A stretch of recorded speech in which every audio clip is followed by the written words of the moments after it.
He had become a zombie during the apocalypse, a completely normal zombie. To increase his chances of survival, he decided he would become even stronger, attaining a body that he never could have had while alive. And with that, he ended up becoming the king of all the undead. His next step now is dealing with humanity. The train with several cars moves along its path calmly. Many people are crossing the tracks as if they don't know that a collision with a locomotive is fatal. The desperate train conductor tries to warn the fools to get out of the way as he has lost control of the train. Finally, the oblivious ones realize that the enormous locomotive is out of control. Desperate to survive, people start running, but the wheel of a stroller gets stuck. A mother with a baby in her arms, unwilling to abandon the stroller, refuses to pick up her child, unwilling to lose something that is practically worthless. The others try to warn her that her time is running out, while another woman closes her eyes, unable to watch the impending tragedy. In mere moments, that woman would have been reduced to a mass of human paste. Her luck was that a mysterious hooded figure was among the crowd. In the blink of an eye, everything blurred. Instead of saving the woman, the protagonist thought it would be easier to destroy the locomotive, stopping it forcefully. The train cars derailed with the potential to cause an even greater catastrophe. However, the woman and her child were alive, struggling to comprehend what had just happened. Standing before her was that mysterious man, his face obscured from view. Turning to the woman, the protagonist asked if she was all right. Still in shock, the woman was deeply grateful for being saved. But her gratitude quickly gave way to an expression of pure terror. Even the infant in her arms was petrified. That being, he definitely looked just like a zombie. The woman's desperate scream echoed through the air. The protagonist's name is Zombie. His name is quite literally what defines him, a zombie. He had just woken up and was getting out of bed, unsure of his own existence or when he had even become such a creature. Despite everything, he had a dream, just like any other person. He wished to befriend humans so that discrimination would end. With that goal in mind, he had been working tirelessly every day, believing that one day, after much effort, he would achieve it. His confidence was unwavering, and he truly believed in his dream. While brushing his teeth, he lost another one because, after all, he was a zombie. In pursuit of his dream, he had lost count of how many people he had helped. A plane out of control was on a collision course with a stadium packed with people. The audience panicked, scrambling to evacuate, creating chaos and mayhem, until a small child pointed out the unthinkable. The plane did not crash as expected. That massive object had been stopped by a single being, leaving the entire crowd in stunned silence. The building was engulfed in flames, fire raging out of control as a woman screamed that her children were still inside. To the utter shock of the firefighters, a zombie emerged from the building carrying 5 children. He wasn't that strong, or at least, not as he remembered being in life. It all started with his zombie pandemic. This was the beginning of the apocalypse. At the time, he was still a student. Everything happened so fast that he had no chance to escape. This led to him becoming a completely normal zombie, just like all the others. He was just another one following the crowd and moving only as directed by the greater mass. One fateful day, armed humans appeared, pointing their weapons at all of them. Zombies were exterminated in large numbers, treated like pests. Their bodies were burned and used as fuel, while the survivors became the engines of infinite energy mechanisms. Zombies had become a source of electricity for humanity, yet the protagonist did not understand why humans hated zombies or why zombies craved human flesh. To survive, he decided to change his behavior and began training rigorously. He lifted weights, ran, swam, and jumped every single day without fail. An independent life begins through one's own effort, and he did not feed on meat. His meals consisted of whey protein, which he consumed 3 times a day. Even though his exhaustion was immense, he continued training late into the night,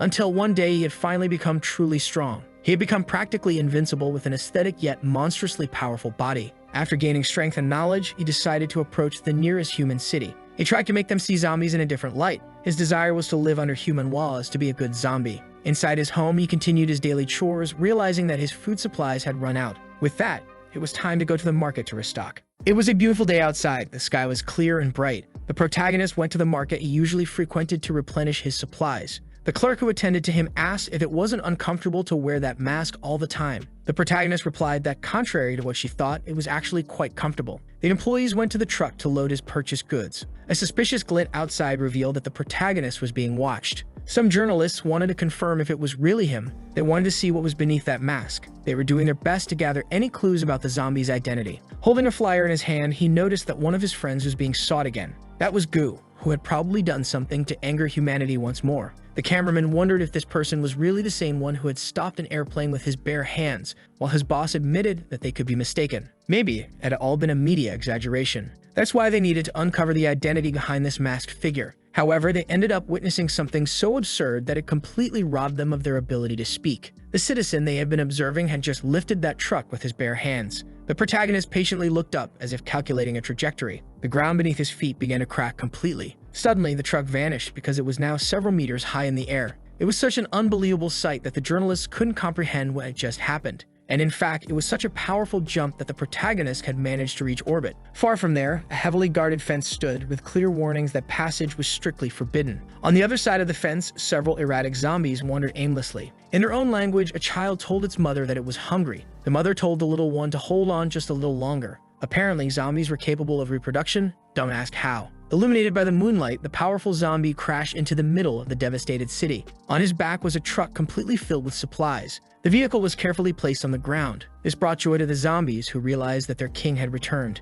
A child asked why he didn't simply drive the truck like humans do. Unfortunately, he didn't have a driver's license, so he had to do things this way. This was a city he had conquered himself, far away from human villages, where zombies fed on eggs to avoid attacking people. Turning to the child, he asked where Gu and the others were. The little one said they were all in the hotel hall. The protagonist headed to the place to meet with these creatures. Everyone present was of an extremely high threat level. The mere gathering of such powerful beings was a calamity in itself. Even more absurd was the fact that they all greeted the protagonist as their supreme majesty. Handing the flyer to one of his subordinates, he informed them that Gu was once again being hunted by the humans. The powerful creature apologized, saying he always lost control whenever he saw a human. The protagonist walked over to a sofa and took a seat. One of his subordinates reported that their numbers were growing, but to stay hidden from humans, they had already relocated several times. The most reckless among them wanted to start a massacre. He was eager to use his chainsaw as soon as possible. After hearing this, the protagonist warned that humans could be terrifying as well. They were soon interrupted by a strange sound echoing through the sky above the city.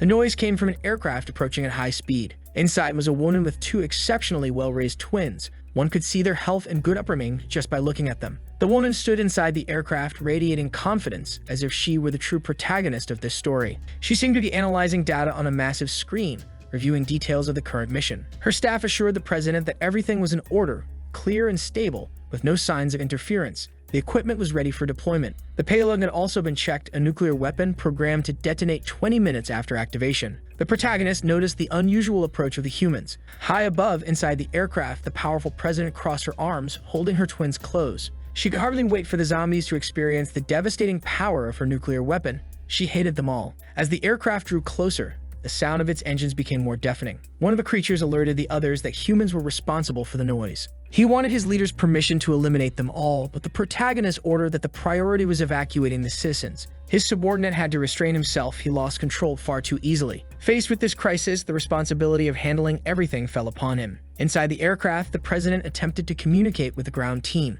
She informed the soldiers that they had 20 minutes to rescue any remaining civilians and evacuate the area. Repeating the order, the squad confirmed that they understood. At one of the aircraft's exits stood Marshall, one of humanity's greatest heroes, responsible for intercepting any powerful zombie that might appear. Clad in an impressive suit of armor and wielding a formidable sword, he patiently awaited the action. He assured the president that she could leave everything to him. If any strong zombies showed up, he would slice it down without hesitation. On the ground, the massive creatures did everything they could to continue fleeing. Elsewhere, they were being watched by a mysterious man with long hair. A bizarre-looking boy informed his superior, Faye, that the people from the Extraordinary Academy had found their zombies. A wonderful situation, because now they would get to play with these people. Pressing a button, a cage appeared filled with imprisoned humans. They were released in the middle of the zombie horde. The ground team detected human life signals and began preparing to move to that location. Properly positioned with their machine guns, they opened fire. Against safety protocol, a girl had removed her protective helmet, irritated that the zombie refused to die. The poor zombie boy shut his eyes in terror, convinced he was about to be killed once again. But standing in front of him was the great protagonist, whose sheer power was so overwhelming that even regular clothes became bulletproof just by being worn by him.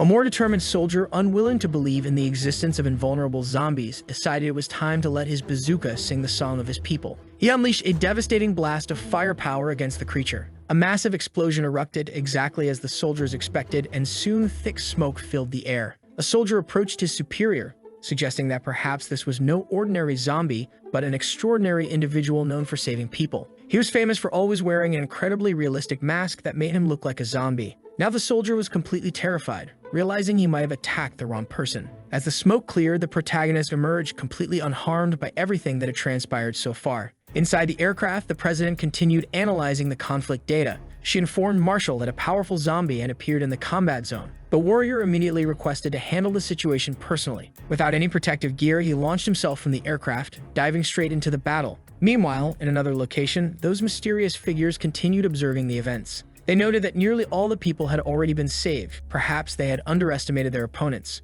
The long-haired man then declared that it was time to make things more interesting. Immediately, the rat-faced young man understood exactly what they were about to do. Amidst the horde of zombies, they activated something that began altering one of them. Its eyes changed, and one of its arms started growing uncontrollably. What had once been a completely ordinary zombie had transformed into a gigantic and dangerous monstrosity. The protagonist was still there, protecting his friends when he saw the monstrous transformation. While the creature roared wildly, the armored human rushed toward the battlefield. The ground squad received an alert about the emergence of a boss-level zombie. With that information, they immediately mobilized toward the new threat. To everyone's surprise, the squad leader immediately began to retreat without a second thought. However, his actions were soon understood correctly, still filled with remorse. If the goal was to save the life of that extraordinary person, then he had no choice. With the protagonist in his arms, he moved further and further away from the center of danger. He placed him inside the evacuation vehicle. Once inside the armored transporter, he ordered the driver to speed up immediately. They had lives to save. It didn't take long for the vehicle to speed off, tires screeching. Inside the military truck, the girl expressed her curiosity about the identity of this person,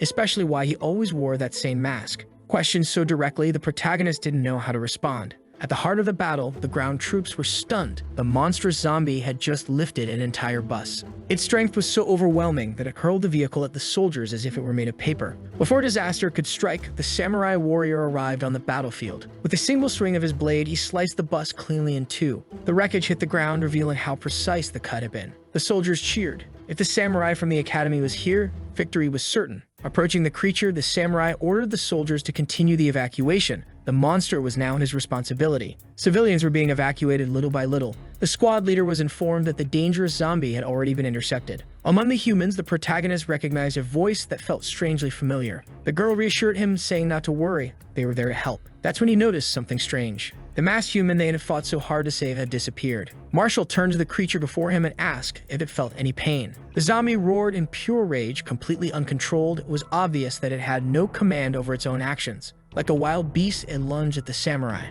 The warrior prepared to draw his sword. Faster than the eye could see, the samurai moved past the creature, his blade already sheathed. He had delivered countless cuts in an instant, determined to end its suffering. It all happened too fast. Marshall had executed the battle flawlessly. The zombie's body began showing signs of being sliced beyond its limits. It collapsed, torn apart, lifeless. Marshall slowly wiped his blade, convinced that his job was done. Looking at the remains on the ground, he wished the poor creature could finally rest in peace. But then faint footsteps caught his attention. Someone else was there. Seeing the unknown figure approach the fallen creature, he wondered if this was another zombie. The protagonist gazed at his former companion, grief evident in his eyes as if mourning a loss. Inside the support aircraft, the rest of the team received confirmation that the zombie had been completely eliminated. The president congratulated Marshall on his achievement, suggesting they record the event as part of his legacy. The protagonist apologized for what had happened. Not all of them were capable of controlling themselves. Hearing the mysterious figure speak in the plural, Marshall immediately assumed he was a zombie as well. Without a shred of hesitation, he had already unleashed his first strike against the protagonist. At that moment, the support team detected the emergence of yet another boss-level zombie. The young officer shrugged it off, saying there was no need to worry. Just give Marshall the order and he would finish the job. But the girl was already terrified. The samurai's signal had completely vanished. It had happened so quickly that even the president grew apprehensive about what might have occurred. Marshall's face was wounded as if he had been struck. His body was now hanging from the top of a streetlight, and the armor he once wore was gone. His life signals were faint. He had suffered severe damage. The situation was becoming dire for the humans as the evacuation had not yet been completed. Looking at the unfolding crisis, the president grew deeply and genuinely enraged. Someone needed to take action to prevent the worst from happening. Shocking her entire team, she descended from the aircraft, heading straight into the battle. Her team, alarmed, called out that she was being reckless. She couldn't just go down there all alone. She was already preparing her first strike, determined to assess the strength of this creature for herself. The protagonist was caught off guard. He hadn't expected another human to appear so quickly. The president, however, was even more astonished. Her blade had shattered as if it were made of glass. She took a moment to process what had happened, while the protagonist barely felt anything more than a slight poke on his head. Now she was truly frightened, struggling to comprehend what kind of creature could be as hard as steel. Realizing he was far stronger than she had initially assumed, she began putting distance between them. Her team warned her that due to the sheer force of her initial strike, they couldn't deploy reinforcements to assist her. Sheathing what remained of her broken blade, the president reassured them that she was fine. Seizing this brief window of opportunity, the protagonist tried to apologize, saying he had already done so with the samurai. She was stunned by his ability to speak. recognizing that this creature had to be some kind of mutant. This only made her draw an even more powerful weapon. With her enchanted blade in hand, the president prepared for another devastating attack. The protagonist grew desperate. He didn't want to fight and wished she would just listen. Brimming with aggression, the president declared that he could speak to the edge of her sword. Her first attack failed, he dodged it with ease, but that did not put an end to the battle. She had already repositioned herself, now she was behind him. He turned to find her poised to strike once more. Executing one of her signature moves, the president unleashed a sweeping slash. Everything around her was sliced cleanly by her blade, but the protagonist managed to evade the attack in true Matrix style. The strike was so powerful that even the surrounding buildings were severely damaged. Everything was happening too fast, and the protagonist was genuinely impressed by her combat ability. However, the president was growing increasingly infuriated, assuming that the creature was merely toying with her. Nearby, soldiers were retrieving the injured samurai. His brutal beating had been so severe that he could barely speak. Finally, the president received word that the evacuation had been successfully completed. Now she too could retreat. Deeply focused on the heat of battle, one of her assistants urgently asked if she had heard the order. But by then, she and the protagonist were already dashing through the abandoned city, moving like two ninjas. The protagonist did everything he could to get away from the furious woman. Meanwhile, the president grew even more enraged, realizing that the creature had no intention of engaging in combat. He pointed out that if he didn't try to run, she would never stop trying to cut him down. With just a few leaps, the protagonist managed to create an efficient distance between them. This only fueled her fury even further. This time, she was determined to show him the second extension of her techniques. At that moment, her legs revealed themselves to be prosthetic and steam began to escape from her body. Now fully powered, the president covered a massive distance with a single leap. The protagonist, who had thought he was escaping comfortably, was suddenly caught off guard by the president's reappearance. With rage overflowing in her eyes, she launched another devastating attack. She landed hard on the ground after executing her strike. Moments later, the protagonist also crashed down, hitting the ground like a sack of potatoes. Believing her target to be completely eliminated, the president sheathed her sword. She then ordered the aircraft to begin lowering altitude so they could retrieve him. The most disappointed person with this outcome was the rat-faced man. After all, every single citizen had been evacuated safely. But the story was far from over,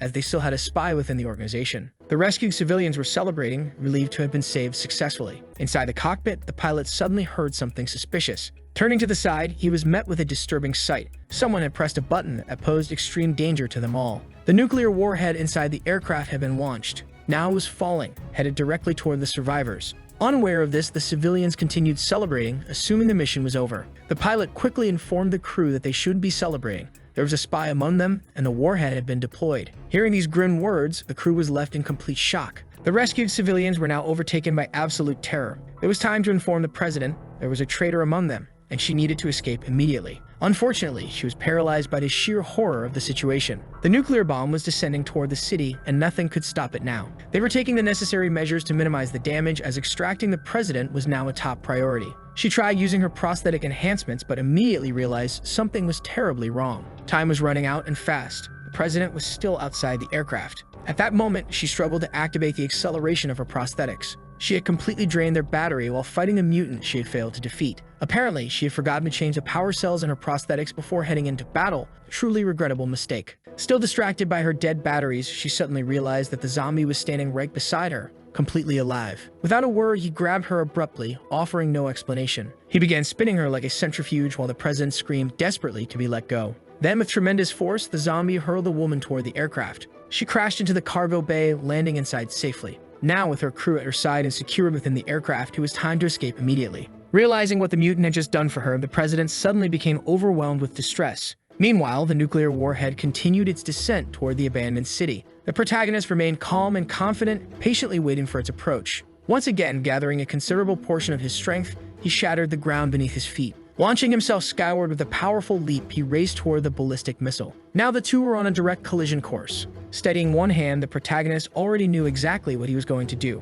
As if it were nothing more than a simple baseball, he caught the projectile with a single hand, a feat so incomprehensible that those who witnessed it were left speechless. Immediately after, a massive explosion erupted in the sky above the city. The shockwave was so intense that it sent the aircraft into a sudden burst of turbulence. Behind them, the iconic mushroom cloud began to rise into the sky. Watching the utter devastation unfold, the president had no way of knowing if her savior had survived. The city, already abandoned, was now completely obliterated. Buildings that had once been merely desolate ruins were now almost entirely erased from existence. All the president could do is stare, convinced that nothing could have survived that. But then, unexpectedly, a scorched leg emerged from the thick smoke. The protagonist's clothes were almost completely destroyed, with only the strategically essential areas remaining intact. He scratched a rather private part of his anatomy, seemingly unaffected, as if all that nuclear energy had only managed to cause mild discomfort. After witnessing this, the long-haired mystery man declared that it was time to leave. However, his assistant pointed out that there were still life signals within the blast radius. The long-haired man scoffed, saying this wasn't the first time they had fought against the Academy, nor would it be the last. One day, he would eliminate them all. Meanwhile, the hero's aircrafts set course back to base. Inside, the president looked utterly desolate. Some of the crew approached her, concerned about her well-being. One of them remarked that it was truly ironic. She had spent her entire life fighting against zombies, only to be saved by one in the end. Her assistant stepped forward, explaining that there had likely been a massive misunderstanding. The one who saved her wasn't a zombie at all. He was a masked hero who had recently gained a reputation and had actually been living in the city for quite some time. Holding a tablet in her hands, the president crushed it in sheer frustration. Back in the city, people began noticing something unusual. Among them, a nearly naked man was walking through the streets as if nothing had happened. The protagonist made his way to the nearest telephone booth. In the past, these booths were used for making calls, as they were equipped with landline telephones. His subordinates informed him that everyone was safe and that they were now searching for a secure place to live. Pleased with the news, he assured them that he would reunite with them soon, just as soon as he found a place to stay. Finally, the protagonist arrived at his apartment. He entered the numeric passcode to access the interior of his home. Inside the intelligence center, thanks to the city's surveillance cameras, they had finally discovered the whereabouts of the masked man. The protagonist glanced to the side, still deeply puzzled by everything that was happening. The women in the room were equally shocked upon seeing him on the monitor. He was practically half naked. Once inside his apartment, the protagonist hung some clothes to dry outside. Meanwhile, inside, he resumed his workout, motivating himself as he looked at a photograph. In it, he was gathered with the strongest of his associates. He hoped they had found his safe place, as he was eager to reunite with them soon. Suddenly, the president burst through his apartment door, startling him. She ordered her men to take every single piece of furniture. Nothing was to be left behind. Immediately, they obeyed her orders. Shocked, the protagonist demanded to know who they were, threatening to call the police. The president held out a piece of paper in front of his face, expecting him to understand the message. They were from the Academy of the Beyond, and they had come to inform him that he had been accepted. From that day forward, the protagonist was now a member of their organization. Discreetly, she gave an order to one of the security guards who had been accompanying her. The man grabbed the protagonist by the hand, who still had no idea what was going on. He tried to protest, saying he was a zombie and couldn't possibly go to school, but they simply assumed he was just a human with an extremely convincing disguise. After a brief exchange, they were all outside. One of the assistants pointed out that this was a bit inappropriate. The Academy had extremely rigorous selection criteria, and since the place was highly organized, he wouldn't even have a room ready upon arrival. For the president, however, that was not a problem. He would simply stay in her apartment. Once inside the president's apartment, the security team began placing his furniture in the new space. Finally, all the heavy lifting was done. The guards politely took their leave, leaving the protagonist standing there, unsure of what to do. The president watched him intently, while he remained extremely uneasy about everything that had just happened. Feeling utterly embarrassed by the situation, he hesitantly asked if he would be staying there permanently, and more importantly, where he would be sleeping. To the president, it was obvious. He would stay there. She didn't understand why he kept insisting on the sleeping arrangement, even jokingly asking if he wanted to sleep next to her. Flustered, he quickly tried to correct himself, saying that wasn't what he meant. She must have misunderstood. But all he could think about was how absurd it was for a human and a zombie to share the same bed. Sensing his discomfort, the powerful president reassured him that he would be sleeping in the guest room. After that clarification, he tried once more to explain his identity, insisting that he was, in fact, a zombie. While he was speaking, the president began adjusting her prosthetic legs. That immediately caught the protagonist's attention. He hadn't noticed them before. Seeing her remove one of the prosthetics, he instantly panicked, demanding to know what had happened to her legs. With complete nonchalance, she casually replied that she had cut them off herself. Then, tilting her head, she asked if he had a problem with that. Without hesitation, he quickly assured her that he did not. She let out a deep sigh, lost in thought as she recalled the events that had led to her decision. The zombie outbreak happened when she was just a child. Her parents were infected almost immediately, and they ended up biting her legs. To survive, she had no choice but to defeat her own parents and cut off her legs. That was why she harbored such a deep, genuine hatred for all zombies, dedicating her entire life to their complete extermination. After this brief but not so bitter explanation, the protagonist began sweating nervously, realizing it would be best to avoid certain topics. Noticing that she had interrupted something he was saying earlier, she asked what it was about. He brushed it off, saying it was nothing, just nonsense, and that it was better if she hadn't heard it. Quickly changing the subject, he asked about this Academy of the Beyond. Violet, the president, explained that it was an organization specialized in perfecting ways to combat zombies. It had existed for over 1,000 years, founded 2 centuries after the first zombie pandemic outbreak. Its sole purpose was to fight against the creatures, and over the centuries, it had produced countless talents. The protagonist's memories were unclear, but he was certain he had become a zombie during the very first outbreak. Dwelling on the subject, he realized that he had been a zombie for almost a millennium. Violet told him to be prepared for the next day. She had used her connections to get him enlisted immediately. His expression exuded distrust. More than anything, he wanted to avoid showing up. But Violet warned him not to even think about running away. This wasn't an ordinary organization. An escape would trigger a large-scale investigation into his identity. Finally, she revealed her name, Violet. She also mentioned that a girl named Dawn would escort him to the academy the following day, and that they already knew each other. Intrigued by this, the protagonist insisted that he didn't know anyone named Dawn. Just then, a familiar hair color appeared in the distance, accompanied by slightly revealing clothes. Dawn greeted the new student politely, while the protagonist remained troubled by the entire situation. He stared at her, unable to recognize her at all. This only made his irritation more obvious. He had forgotten everything that happened inside the armored vehicle. The truth was, he remembered perfectly well, but in his memories, she had been much smaller. Hearing this, Dawn had to put in serious effort not to think her future classmate was a complete idiot. She urged him to hurry. It was almost time for the entrance exam. The two climbed the stairs leading to a plaza in front of the academy. He hadn't known he would have to take an exam. Dawn assured him that it was necessary to test the student's physical abilities and skills in exterminating zombies. She used an old-world record for the 100-meter dash as an example. To be accepted into the academy, one had to at least run faster than that record. Now the name Academy of the Beyond made more sense. Dawn figured he should have already realized that this was a place for extraordinary individuals. In the protagonist's mind, the place was probably full of lunatics. This academy was just a glorified asylum. Welcome banners were scattered everywhere, and a massive crowd of students had gathered to take the exam. Looking closer, it all seemed genuinely dangerous. Since there were so many people, Dawn had to climb onto her classmates' shoulders to get a better view. An angry man, possibly due to being bald, shouted at her to shut up and that trash like them should stay far away. As they argued, the protagonist questioned whether someone capable of holding an entire airplane should even have to take the exam. But it wasn't that simple. Many people there were capable of feats like that. Not to mention, there was a small detail. Almost no one at the academy watched television news. A man with a wooden leg began climbing the stairs, telling everyone to calm down. Clearing his throat, he spoke into the microphone. Welcoming everyone, he announced that he would be the examiner for the day. His name was Chen, and he was the president of the sports department. The academy had been around for 800 years, and many great talents had joined its ranks. In the old days, its founders could split entire mountains in half. Today, however, he didn't expect candidates to do the same. In the middle of the crowd, someone called out to President Chen. It was none other than the beloved protagonist, timidly raising his hand to ask a question. He nervously inquired what would happen if a zombie happened to be inside the academy. The answer was simple. It would be completely dismembered and his body would be hung from the academy gates after being neutralized. The protagonist didn't quite understand that last part. What did neutralized mean? Professor Chen clarified it would separate the smaller head from the larger body of the zombie. Just imagining such suffering made the protagonist freeze in horror. Finally, the exams began, starting with the 100-meter sprint. The students took their positions, waiting for the referee's signal. The examiner fired the starter pistol, signaling the beginning of the race. The wind caused by the students' movement was so powerful that it distorted the referee's facial features. Among them was an exceptionally fast student, clearly leading the race. The boy moved like a lightning bolt, finishing in just 3 seconds. Crossing the finish line, he had to exert significant effort to slow down, tearing up the ground in the process, while the protagonist ran as discreetly as possible. Next was the targeting exam, where they had to hit designated targets. Shooting was considered the most basic survival skill in this world plagued by zombies.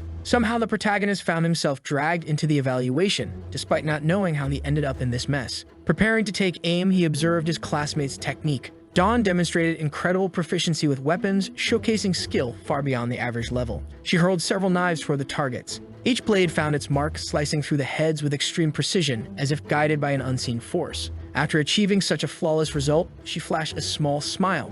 She had passed the exam with flying colors. Meanwhile, the protagonist was struggling to figure out how to properly use a firearm. He couldn't help but notice how energetic the other examinees were, and he felt a growing sense of unease. He had to remember Director Chen's words. After all, he was almost certainly the only zombie in the entire city. The next test was a simple throwing event. Candidates needed to throw objects at least 80 meters to pass, while 100 meters or more would place them in the top tier. The first few candidates stepped up to throw. This test proved to be more difficult than the others, and some students began to fail. The director called up the next group. The protagonist found himself trapped among these lunatics. To avoid drawing too much attention, he carefully controlled his own strength. As he completed the tests, Director Chen analyzed the protagonist's statistics, noticing that he was only doing the bare minimum to pass. However, he had received a direct message from Violet. She had assured him that this boy was incredibly strong. Knowing the president's word, Director Chen was certain this guy had to be phenomenal. The only explanation for his lackluster results was that he was deliberately pretending to be weak. One of the candidates stepped up for the final test, ready to throw his spear. He hurled it with the force of a projectile, and the spear cut through the sky like a bullet. It traveled at an incredible speed toward its target. Unfortunately, it struck the training dummy in a very fragile and delicate part of its anatomy. Watching that scene only made the protagonist more anxious about being discovered. The force of the throw was so immense that the spear dragged multiple dummies with it. All of them ended up impaled against a traffic sign. In the center of the city, people who had no idea that this was part of an exam were stunned by the sudden appearance of flying training dummies. Even Director Chen was impressed. This candidate's spear had traveled an astonishing 32 kilometers. That performance was definitely enough to qualify. Now it was the protagonist's turn. As he stepped up to the test area, the promising candidate who had just thrown his spear attempted to intimidate him. The protagonist calmly picked up the spear. He glanced upward, mentally preparing for his throw. But before he could do anything, Director Chen ordered him to stop. Since he hadn't interrupted anyone else during the entire exam, this immediately caught the attention of the other candidates. The director wanted to confirm something. Was this really the man known as Zombie, personally recommended by the president of fencing? According to her, he was incredibly strong, yet that wasn't reflected in the exam statistics. The director wanted to know if he was hiding his true power. Moreover, he was the same person who had earlier asked about zombies. Everyone here was giving their absolute best to pass, so the director wanted to know if he was also giving his all. Panicking under the scrutiny, the protagonist desperately tried to convince them that he was definitely a person. Absolutely, without a doubt, a real human being. If that were true, then the director ordered him to show the full extent of his potential. He didn't need to exceed 32 kilometers. If he could throw at least 10% of that, he would qualify. If he failed, the director would assume he had tricked the president, which would make him a suspected spy, one that would be severely punished. Terrified, the protagonist started thinking. He was still afraid of humans. After all, he had spent centuries running from them. He never wanted to be enslaved again. But he had lived this long with a clear goal in mind. Determined, he resolved to throw the spear as far as he could. Because of this unusual interaction with the director, all eyes were on him. For the first time in the entire exam, he focused seriously. He remembered the suffering of his strength training, the pain of the bench press, the agony of countless failed bicep curls. The sheer power within his body began to accumulate so intensely that the ground beneath him started to crack apart. Then he threw the spear. A massive shockwave erupted from the force, sending a wave of intimidation through the other candidates. His throw was so powerful that it destroyed a satellite in Earth's orbit. If it weren't for the moon acting as a barrier, the spear would have continued traveling into deep space. The sheer force of his throw violently launched multiple candidates across the field. The ground beneath them had been completely obliterated. Faced with such an overwhelming display of raw strength, even Director Chen was left utterly speechless. The fact was, if one could see the moon in greater detail, they would notice the damage left by the spear. All of this was caused by just a small fraction of the protagonist's power. After the shockwave, the other examinees began falling from the sky, as if it were raining failures. The protagonist needed a moment to regain himself. Even his facial expression had changed from the sheer intensity of what had just happened. He stared at the moon, still fixed in the sky, certain that his spear had been on a direct trajectory toward it. Finally, he returned to his usual demeanor. Around him, everyone remained completely stunned. Dawn approached him, thrilled by his results. Even the director had been left speechless, despite saying nothing.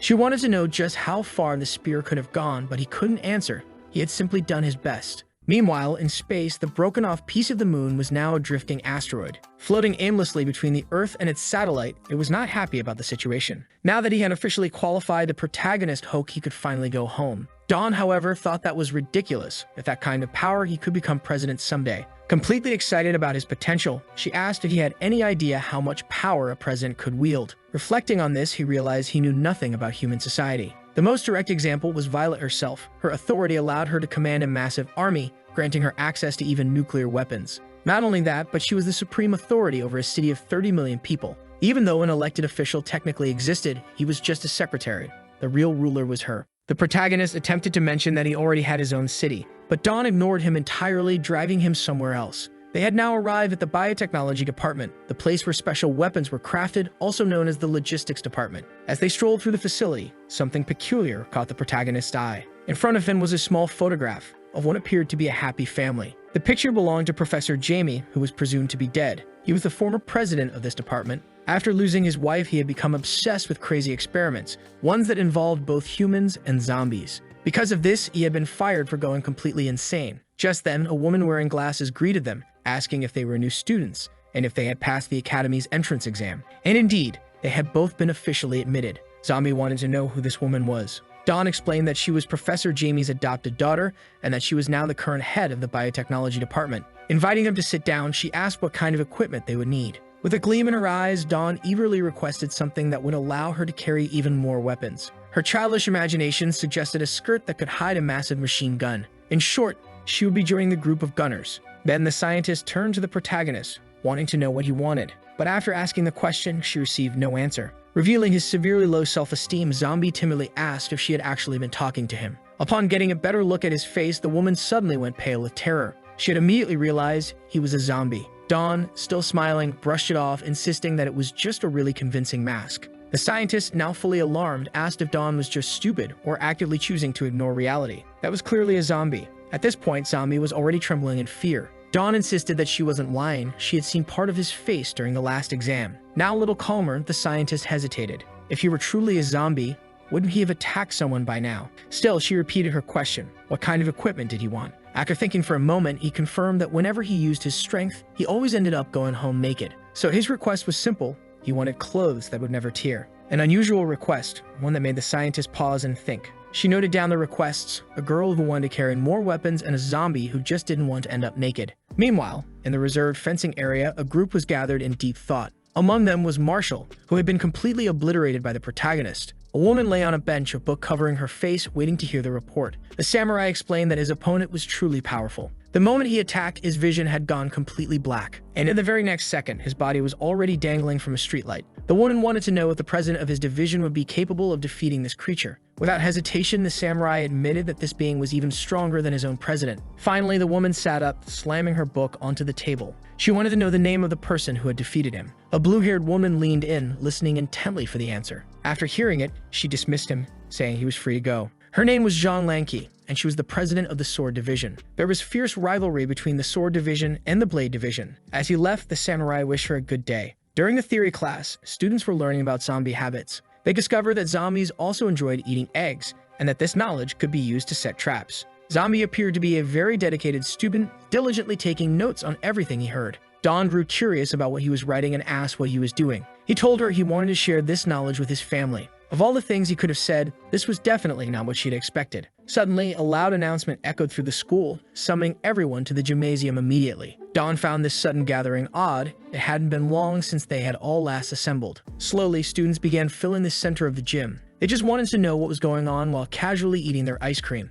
Violet ordered them to be silent. Meanwhile, Dawn was amazed that her classmate could still eat while wearing a mask. He tried explaining how it was possible, but as he spoke, a group of individuals began approaching. The blue-haired girl watched the protagonist from a distance, unimpressed. Since he had fallen in battle before, she assumed he couldn't be that strong. She asked if she should go over and test this boy. Her president gave her approval. Immediately, she unsheathed her sword. But before anything could happen, a new group of individuals entered the gymnasium. At the front was the chief, followed by an army of robots. His mere presence was enough to make all the students start moving. Dawn quickly ordered her classmate to stop staring and bow. This was the Department of Mechanical Life. As the machines filled the hall, everyone bowed in silence. The presidents exchanged brief glances. He warned the girl not to start any conflicts in that place. Facing their reprimand, she said she would be leaving. But as she walked away, she asked if they were still planning to test the boy's abilities somehow. However, there was a quick change of plans. The chief was far more important than this boy, and she only respected the truly strong. The chief approached Violet, acknowledging that she had been working hard, but she simply replied that it was just her job. Zombie wondered if there was something going on between the two of them. The atmosphere had completely changed. Looking at his classmate, he asked if the chief was really such a powerful figure. Dawn then reminded him of Professor Jamie, the man who had been exiled from the academy. The chief was an enhanced version of a modern human, the masterpiece of that insane professor. The only one among thousands to survive brutal experiments, he now ruled a city of 50 million inhabitants. And in 10 years of leadership, not a single zombie had appeared in his city. The mere sighting of a single strand of zombie hair led to the violent cleansing of the entire area. Stepping onto the stage, the chief announced that he would be brief. Though they were all newcomers, the academy needed help. The students listened in complete silence. Looking at one of his machines, he ordered a projection to be displayed immediately. From what seemed like the eye on his face, a hologram of a seated person was projected. This was a spy they had captured months ago. Because of him, a nuclear disaster had nearly occurred. Zombie immediately boiled with rage. This was the man who had fired the nuclear weapon at him. Even though the spy deserved to be punished, he possessed information too valuable to be disposed of. He was a loyal subordinate of Professor Jamie. The protagonist realized that there was more than one enemy threatening humanity. In the present day, the threat of zombies had diminished. The greatest danger to humanity was humanity itself. Clearly, there were still people who just wanted to watch the world burn. They had tried countless interrogation methods, but none had succeeded. Not even the senior students had been able to break him. So far, not a single method, no matter how cruel, had been able to make the spy speak. That was why the chief had turned to the newcomers. Any assistance would be welcome. Whoever managed to make him talk would be immediately promoted to the position of vice president. The newcomers lit up at the promise of power. A large crowd of them eagerly volunteered to interrogate the spy. Looking at them, the chief announced that the prisoner was in a room outside and wished them luck. 2 hours passed and the situation remained unchanged. The newcomers had been getting creative, attempting unorthodox methods of interrogation. Violet watched with her hand on her face, completely unimpressed by their ineffective tactics. Dawn wondered if her new friend could make the prisoner talk. The truth was, if he wanted to, Zombie could make the man sing like a bird. Hearing those words didn't make Dawn doubt him. On the contrary, she was even more excited. Raising her hand, she called for the chief's attention, announcing that her friend had a way to make the spy talk. Since they had nothing to lose, the chief immediately directed them to the interrogation room. Even though she was excited, Dawn found Zombie's sudden willingness strange. Until now, he had been trying to stay unnoticed. Zombie's subordinates were always obedient, but for some reason, a few had been losing control lately. Maybe this year would provide some answers. He entered the room, coming face to face with the prisoner. On the other side, the spy wasn't surprised at all. He simply saw that another person had arrived. The protagonist approached him, while the prisoner watched him cautiously. They stared at each other for a brief moment without saying a word. Assuming that the academy had run out of interrogators, the spy made it clear that he would never betray his brother Faye. The moment he finished speaking, Zombie moved fast. In a split second, he made a small cut on the spy's arm.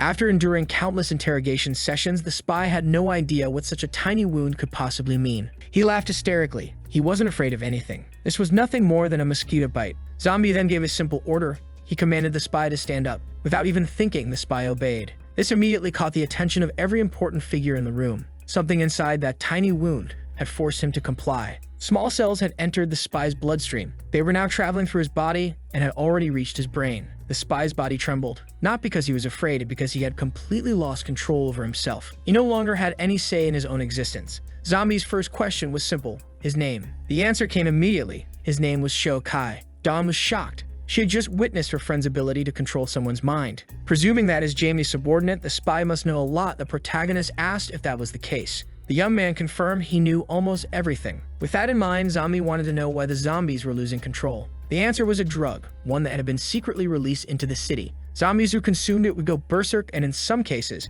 they could even be controlled remotely. They sent these zombies to attack humans, collecting combat data to analyze the Academy of the Beyond. The protagonist demanded to know why they were doing this. The spy didn't know the full answer, but he did know that his superior was excited. Jamie was gathering critical data for some unknown purpose. When asked where Jamie was now, the spy revealed that he was in a secret base 500 meters underground beneath City-ish. After hearing the answer, Zombie ordered the spy to turn his back to him. As he left the room, he spoke in zombie language, saying that humans were hateful creatures, and that the virus inside the spy's brain could end his life whenever Zombie wished. But instead, he hoped that the man would be able to change his path. The spy understood the message, and the door shut behind the protagonist as he walked away. Meanwhile, Professor Jamie was exactly where the spy had said. They had already received intel that their captured agent had revealed important information. The Academy of the Beyond likely knew their exact location now. Even so, Jamie remained deep in thought. This wasn't important to him. They had to continue their research. In fact, he was glad the Academy was coming to him. His assistant panicked. This was far too dangerous.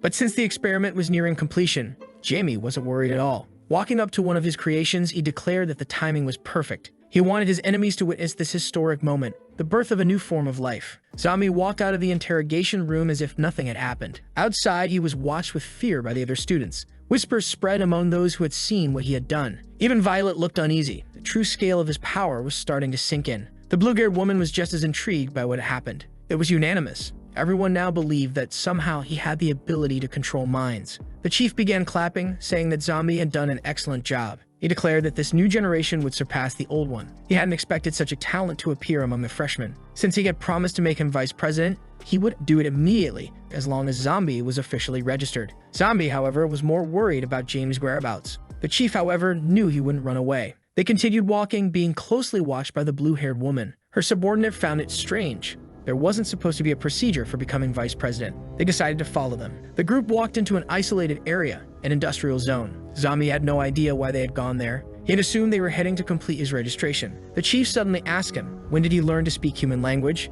Because he knew that zombie was a zombie. Zombie looked confused. Was the chief really talking to him? Turning toward him, the chief raised his weapon. Yes, he said, I'm talking to you. Then he fired. A powerful shot struck Zombie directly. The blue-haired woman and her subordinate, who had been watching in secret, were nearly caught in the blast. By some miracle, they were unharmed. The weapon used was the chief's tachyon cannon, a weapon capable of disintegrating any form of matter. The chief declared that he would never be fooled by a zombie. He wanted to know what the idiots at the academy were thinking. How had something like this gone unnoticed? But in the end, it didn't matter, because all zombies had the same weakness, their heads. And with their heads destroyed, they stopped moving. This zombie had entered a place he never should have. The protagonist's hand was already reaching for the chief's face. A series of rapid movements followed, until a wall was obliterated, sending debris flying everywhere. The chief suddenly found himself with Zombie's hand gripping his throat. At that very moment, other figures emerged. The robots that always followed the chief appeared instantly. They fired their powerful beams without hesitation. A massive explosion erupted, engulfing the entire area.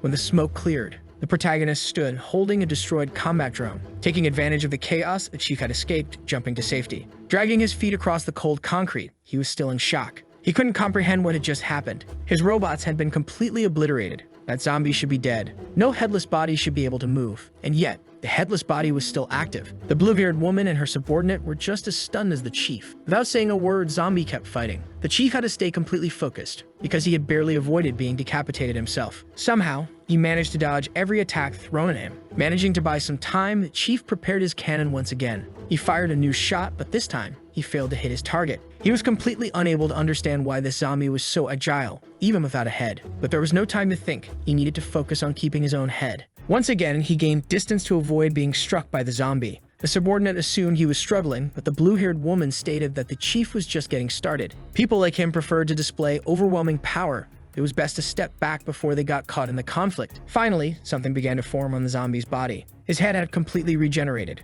Seeing it grow back left everyone stunned. The protagonist suggested that they talk as he had no intention of harming anyone present. The chief remained silent for a long moment. He had just realized that his neck had been lightly wounded. Imagining that the zombie's true goal was to control his mind, he refused to comply. He removed his coat, revealing his robotic body. Model number 1. He gave the command and a different robot began approaching. As it drew closer, its parts separated and began attaching to him. A transformation was underway and the protagonist could only watch. He didn't know what he was witnessing, but the boy on the rooftop was in awe. Now the chief was covered in a sleek, high-tech armor. After all, he was a mechanical life form, and it was not in his nature to negotiate with zombies. As the first zombie to ever witness this form, the protagonist should feel honored. The chief was now faster and far more powerful, striking with devastating force. He positioned himself mid-air to land a crushing blow on the protagonist. His attack was so overwhelming that he managed to launch him high into the sky. The blue-haired woman and her student were shocked by the intensity of the battle. But the chief wasn't done yet. He hadn't shown the full extent of his offensive power. While the zombie was still airborne, he struck him multiple times.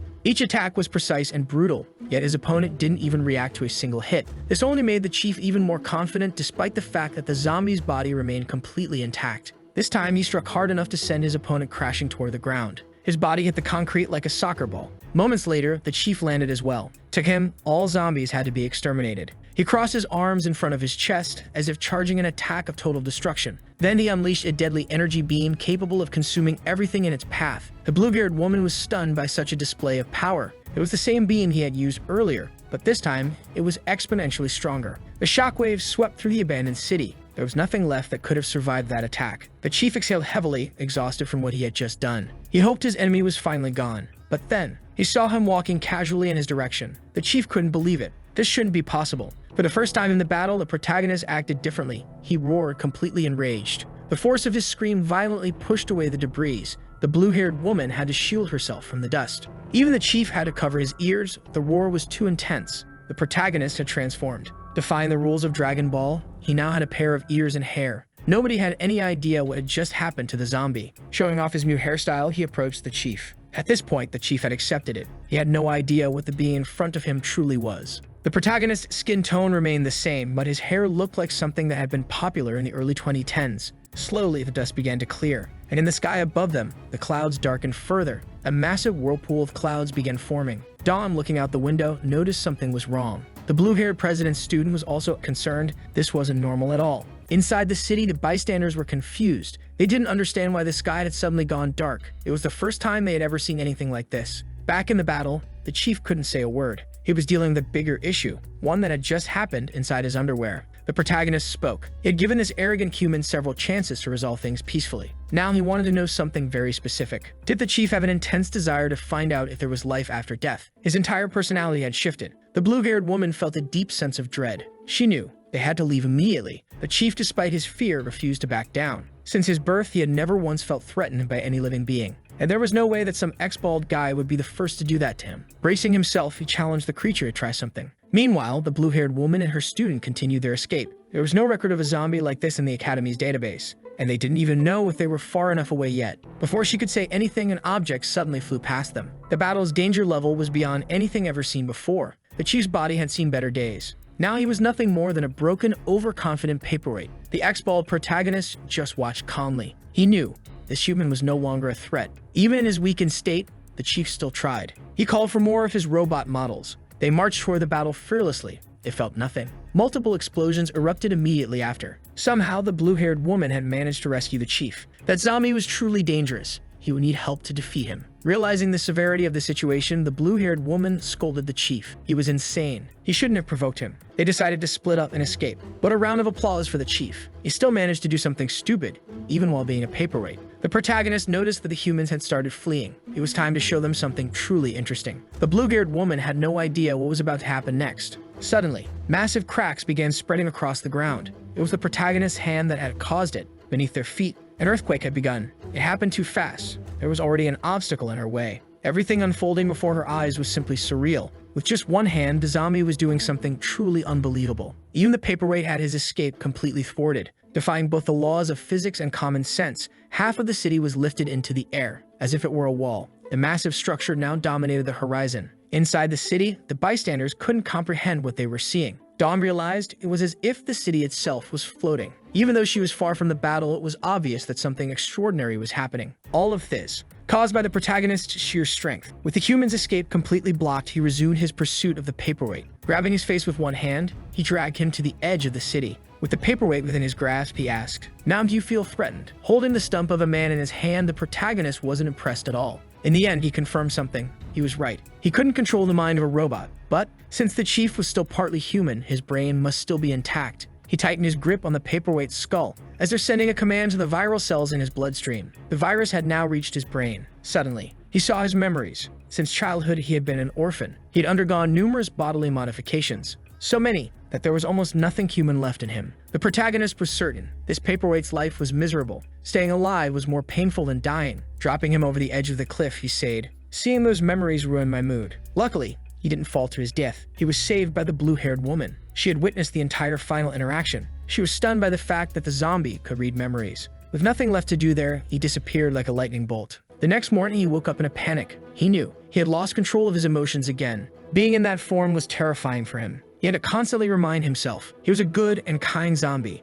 After packing his bags, he prepared to leave the human city. But as soon as he tried to sneak away, Violet appeared. She demanded to know, "Where do you think you're going?" Still shaken, he began to worry. He didn't want to silence a witness. Rushing toward her, he apologized for what he was about to do. But his attack stopped abruptly when he saw something strange. A document. It was his official appointment as vice president. The document was simply a formalization of what he had already earned. Holding the paper in his hands, he stood there, unable to comprehend the situation. He struggled to believe it was real. Was that truly the chief's signature? Violet confirmed it was. Immediately, he asked, "Did the chief say anything?" According to Violet, the only thing the chief said was, "The vice president is an excellent human being." As she left, she added, "I look forward to the day you become president. On that day, you will finally accomplish what you set out to do." Inside a hospital room, the paperweight was slowly recovering. The blue-haired woman was frustrated by his decision, because now they had a zombie as their vice president. But to the chief, that wasn't the problem. The strength of that creature was necessary to capture Professor Jamie. Even so,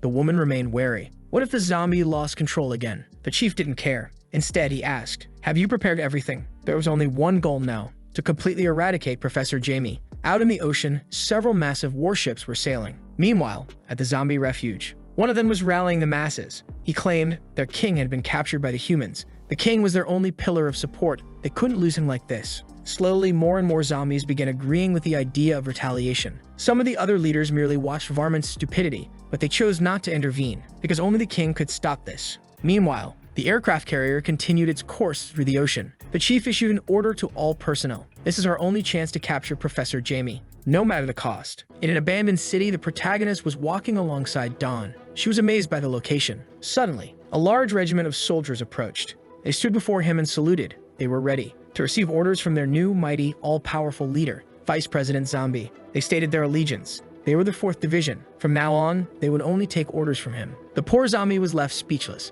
He never expected to have this much military power. That regiment alone had not only countless war tanks, it was composed of 12,000 soldiers. Not believing that they would obey any command, the protagonist asked what the soldier would do if he ordered him to end his own life. Without hesitation, the soldier immediately pulled out a grenade, declaring that the vice president's orders were absolute. It had been an honor to serve him. The zombie panicked and quickly told him to stop. He had only been joking. He had to throw the grenade far away before he could finally breathe a sigh of relief. A side character with protagonist syndrome struggled to accept the vice president's authority, assuming he must be weak. He couldn't understand why someone so fragile was in charge of such a critical region. They introduced themselves as members of the Academy of Stainless Steel. They had been sent to assist with capturing the target. Dawn recognized them immediately. It was President Bang and Vice President Chui. They looked incredibly strong. Meanwhile, on the aircraft carrier, a samurai questioned his presence on this mission. He didn't understand why he had been deployed or how a newcomer had been promoted to vice president. The blue-haired woman reminded him that he had been sent to assist, not to voice his opinions. He needed to understand his place.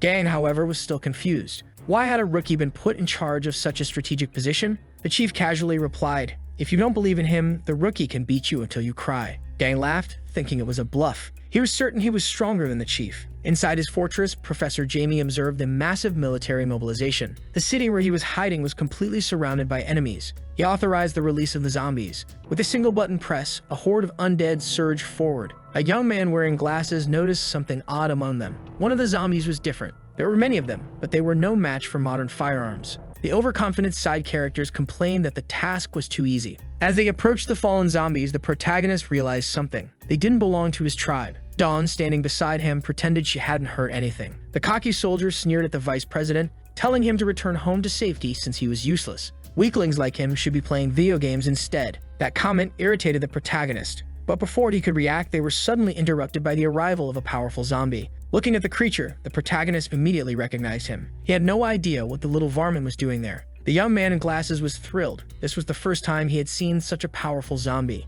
Excited, he hoped the creature would put on a real show. Hours earlier, Varmint had failed to convince the other zombies to join him. Only number 7 had followed. 7 had only come to drop off gasoline and planned to leave immediately. He refused to disobey the king's orders but wished his friend good luck. Varmint was confident that the king wouldn't find out. He called his companion a coward. Brimming with self-assurance, he declared that he didn't meet anyone. He could wipe out the humans on his own. Then, he suddenly caught a strange scent. It was that smell that alerted the mad scientist to his presence. And just like that, the little varmint had encountered the human forces. Dawn had no idea what that creature was. Meanwhile, the protagonist was worried about his friend. Varmint began drinking straight from the gasoline canister. The liquid poured down his body from his ravenous consumption. Dawn was completely baffled by what she was witnessing. Finally, the zombie revved up his chainsaw. With a furious roar, he prepared to begin the slaughter. The sound was so intense that windows shattered, while Dawn covered her ears. Even the other soldiers had to shield themselves from the noise. The only one unaffected was the protagonist. The sonic shockwave was so powerful that it threw people flying in every direction. Dawn was growing more terrified by the second. This creature was dangerous.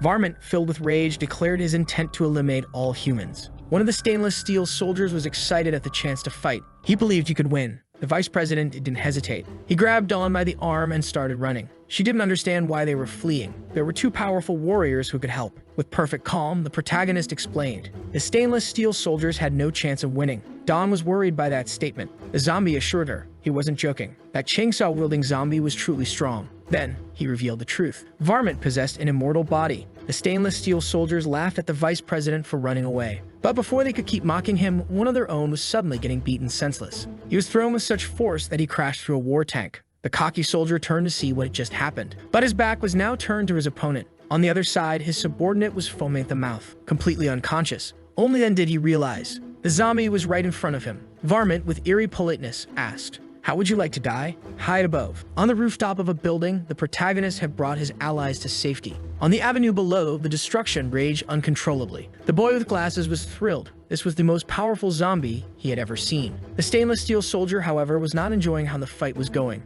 One moment he was getting beaten, and the next moment he was getting beaten again. That supposedly strong human was nothing more than a toy in the hands of his enemy. He fell to the ground like a rotten fruit dropping from a tree, only to be immediately kicked in the head, like a penalty kick. His body flew across the battlefield, crashing into his already unconscious subordinate. Finally, the chainsaw-wielding creature approached, his weapon still revving viciously. It was in that moment that the stainless steel soldier realized he would never be able to wear that pair of underwear again. If not for the blade on his arm, he would have had a very unpleasant time. Up on the rooftop, the protagonist silently observed the battle. Dawn was nervous, but she was certain that soldier would not survive much longer. Below them, the stainless steel soldier did his best to turn the fight around. He stared deeply into the creature's eyes, only to freeze in terror and cry out for his mother. He didn't want to die like this. A genuinely embarrassing moment witnessed by two people who wished they hadn't seen it. Meanwhile, hidden in his laboratory, the mad scientist was delighting in the suffering of humans. The beating continued while the protagonist simply watched. Regular soldiers couldn't be deployed, it would be completely useless. Filled with fear, one of them asked the vice president, "What are you going to do?" In truth, the protagonist didn't understand why his own subordinate hadn't recognized him. Turning to Dawn, he said, "You'll be responsible for bringing that thing to its senses, through violence." Dawn panicked immediately. She was certain that she wasn't capable of doing anything. Then the vice president extended his hand. He asked her to hold out her arm. Then he bit her. Dawn screamed in shock. It took her a moment to process what had just happened. She thought he was about to control her mind and turn her into a puppet. But the zombie reassured her. "I'm not that kind of person. All he asked, just don't hit him too hard." On the battlefield, the stainless steel soldier continued to squirm for his life. The chainsaw zombie was enjoying his suffering. Then a voice interrupted. "That doesn't look fun at all." The zombie turned, hearing the sound of mocking laughter. Dawn took a step forward, driving along a massive machine gun. Completely transformed, she challenged the monster. "Why don't you play with me instead?" The zombie cells inside her body activated immediately. They spread rapidly, rewriting her original genetic code. New nucleotide chains formed, and she became something entirely different from what she once was. The chainsaw zombie was intrigued by this tiny little girl standing before him. Then he became furious. How dare such a small, insignificant creature act so boldly? Dawn smirked. "You're just a big loudmouth. And honestly, there's nothing special about you." Before he could respond, she unleashed a barrage of bullets. The projectiles surged forward, but the zombie didn't move. He dodged effortlessly, weaving through the gunfire like it was nothing. Meanwhile, the stainless steel soldier curled into a fetal position, trying to hide. The poor guy was crying, praying that no one would find out what had happened to his underwear. The battle grew fiercer. The other stainless steel soldier took the opportunity to rescue his commander. By now, Dawn had closed the distance. She could land a powerful strike, but instead, she shoved multiple grenades into the chainsaw zombie's mouth. "This is just dessert," she whispered. Then, she detonated them. The explosion sent her flying backward, but the chainsaw zombie simply dusted himself off. That didn't even hurt. Actually, it tickled. Before he could finish his sentence, Dawn punched him in the face. Over and over. She was having fun. She liked the fact that he was a resilient punching bag. Terrified, the soldier asked the vice president, "What did you do to her?" And he learned her genes had been modified.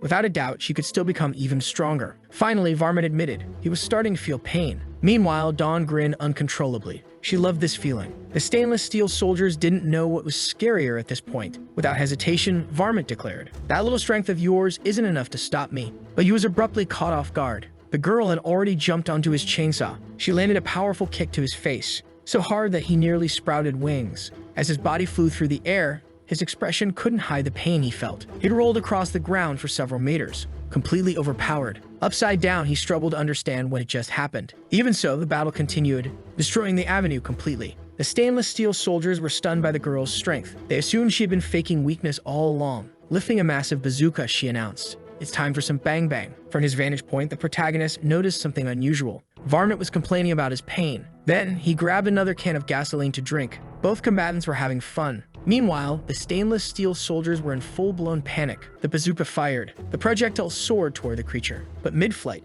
the missile was sliced in half. Varmint had moved so fast, it shocked the girl. Her body was shredded in the process. The air was filled with an overwhelming red mist. The stainless steel soldiers were horrified. To them, she was already dead. Varmint declared confidently, "I can't be defeated. Humans are wasting their time trying." Up on the rooftop, the protagonist closed his fist. That single gesture was enough to command the zombie cells to do their magic. Her body began regenerating completely. Varmint watched in disbelief. He couldn't comprehend what was happening. That's when Dawn spoke. "I become undead too." The stainless steel soldiers were completely horrified. With her wounds fully restored, the fight between them seemed endless. Dawn wanted to keep having fun. The stainless steel soldiers, however, were terrified. They had never seen so many lunatics in one place. At this point, all they wanted was for someone to save them. Varmint was shaken. He no longer knew who the real zombie was in this battle. The vice president watched carefully. Meanwhile, his soldier tried his best not to ruin his underwear again. He hadn't expected the girl to become so powerful. Her body was evolving rapidly. The pain she felt was extremely real.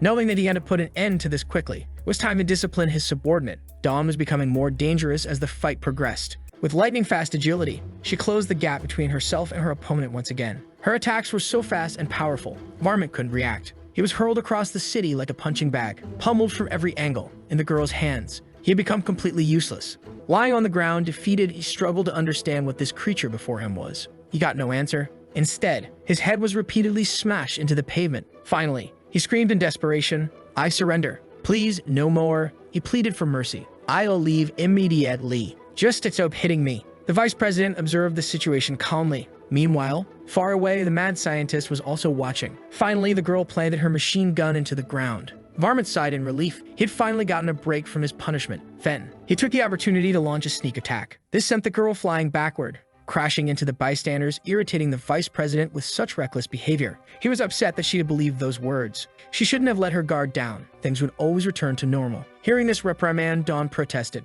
"I didn't know that was going to happen." Varmint assumed she had been under the effect of stimulants, which had now worn off. He warned her, "Never trust the words of a zombie." The mad scientist was impressed by the creature's ability to launch a surprise attack. Meanwhile, the vice president was genuinely upset. Grinning maliciously, the mad scientist believed this was the most powerful creature he had ever seen. Now, the three humans were terrified, fearing for their lives. Then, something new caught his attention. A new figure had appeared on the battlefield. The two of them locked eyes. But the mad scientist didn't believe this new arrival could pose any real challenge. The problem was, Varmint recognized him immediately. The protagonist asked, "Do you still remember who I am, little Varmint?" Everyone on that street, except for the protagonist, was terrified. The mad scientist, however, didn't understand. Why wasn't his creature moving? Varmint stood frozen, paralyzed by fear. The protagonist questioned him again. "Why did you disobey my orders?" Memories from the past resurfaced. The day an arrogant zombie had entered his territory, that figure had been neither fully human nor fully zombie. With a weak personality, he would never become his subordinate.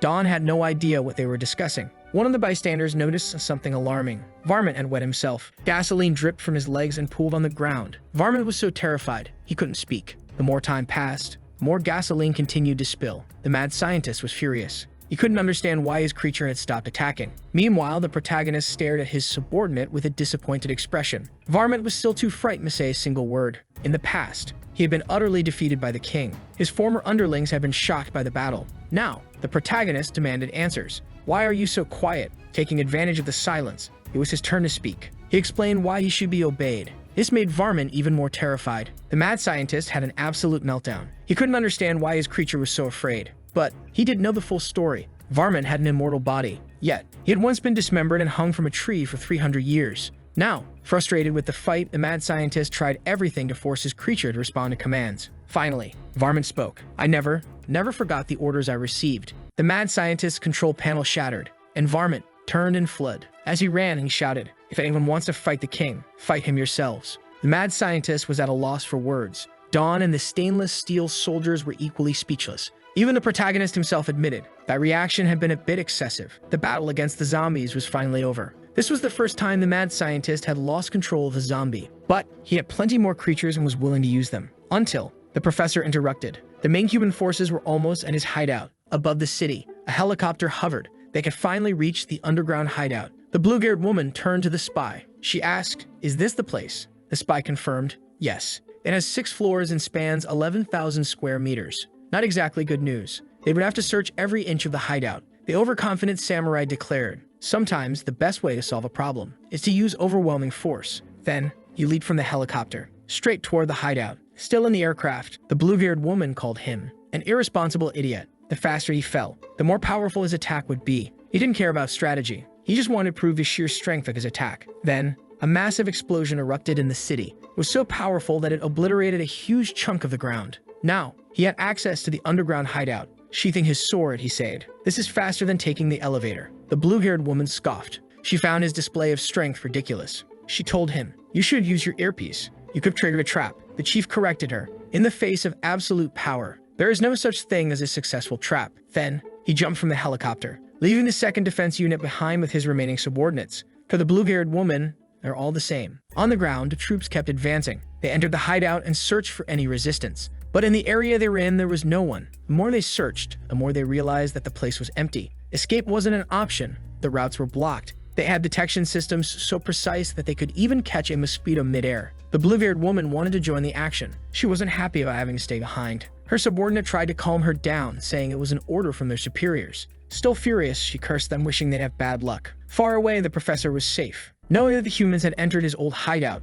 it was time to execute Plan A. Inside a large containment chamber, the being was stored, the one that was meant to be the zombie king. The samurai picked up the note and began to read. It was a provocation, a challenge to release the zombie king, if you are man enough. He ordered a soldier to blast the glass open, but the chiefs suddenly stopped him. Their mission was to capture people, not to take unnecessary risks. Seeing that plan had failed, the professor's team immediately moved to the next plan. A countdown began. With barely any time to react, a massive explosion erupted. The soldiers did their best to protect themselves. As the smoke cleared, the chief watched carefully. The cocky samurai wasn't impressed by the trap. Then the mad scientist announced, "The containment chamber has been opened." The professor smiled. Finally, humanity will meet its end. The dawn of a new species. He wanted his creation to wipe out all life, including his own. The steel samurai waited to see what kind of creature would emerge. He never expected that the zombie king would be just a small child. Both the chief and the steel samurai were confused. The chief warned the samurai to be cautious. It may look fragile, but it could be extremely dangerous.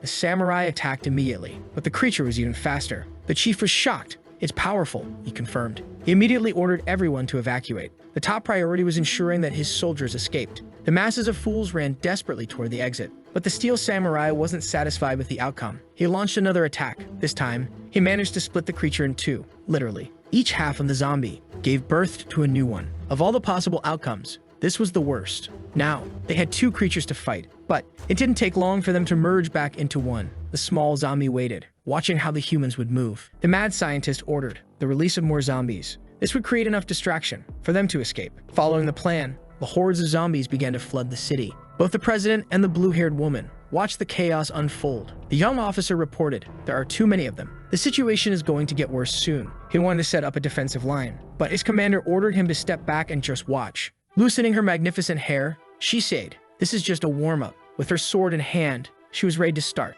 wiping out zombies. With perfect posture, her threatening aura became evident. In the blink of an eye, the blue-haired woman was already engaged in battle. Her strikes were precise, swift, powerful, and so strong that they sent zombies flying. Her strength was incredible. She slashed through a tree trunk, causing it to bend from the force. Using the elastic energy, she propelled herself into the air. Her subordinate couldn't believe what he was seeing. Up above, she glided through the horde, striking down each zombie in her path. Her sword was the first thing to hit the ground. Then, she landed gracefully, balancing perfectly atop the blade. Then, a light drizzle of zombie remains began to fall over the city. The young officer was completely stunned. He never imagined his commander was this strong. Looking at the meal on his plate, he realized something. She was truly amazing. If their enemies wanted to use chaos as a distraction for escape, they needed to rethink that strategy. The mad scientist was frustrated. That crazy woman had eliminated all the zombies they had released. He was certain this wouldn't have happened if they still had the chainsaw zombie. However, more zombies were spreading through the city.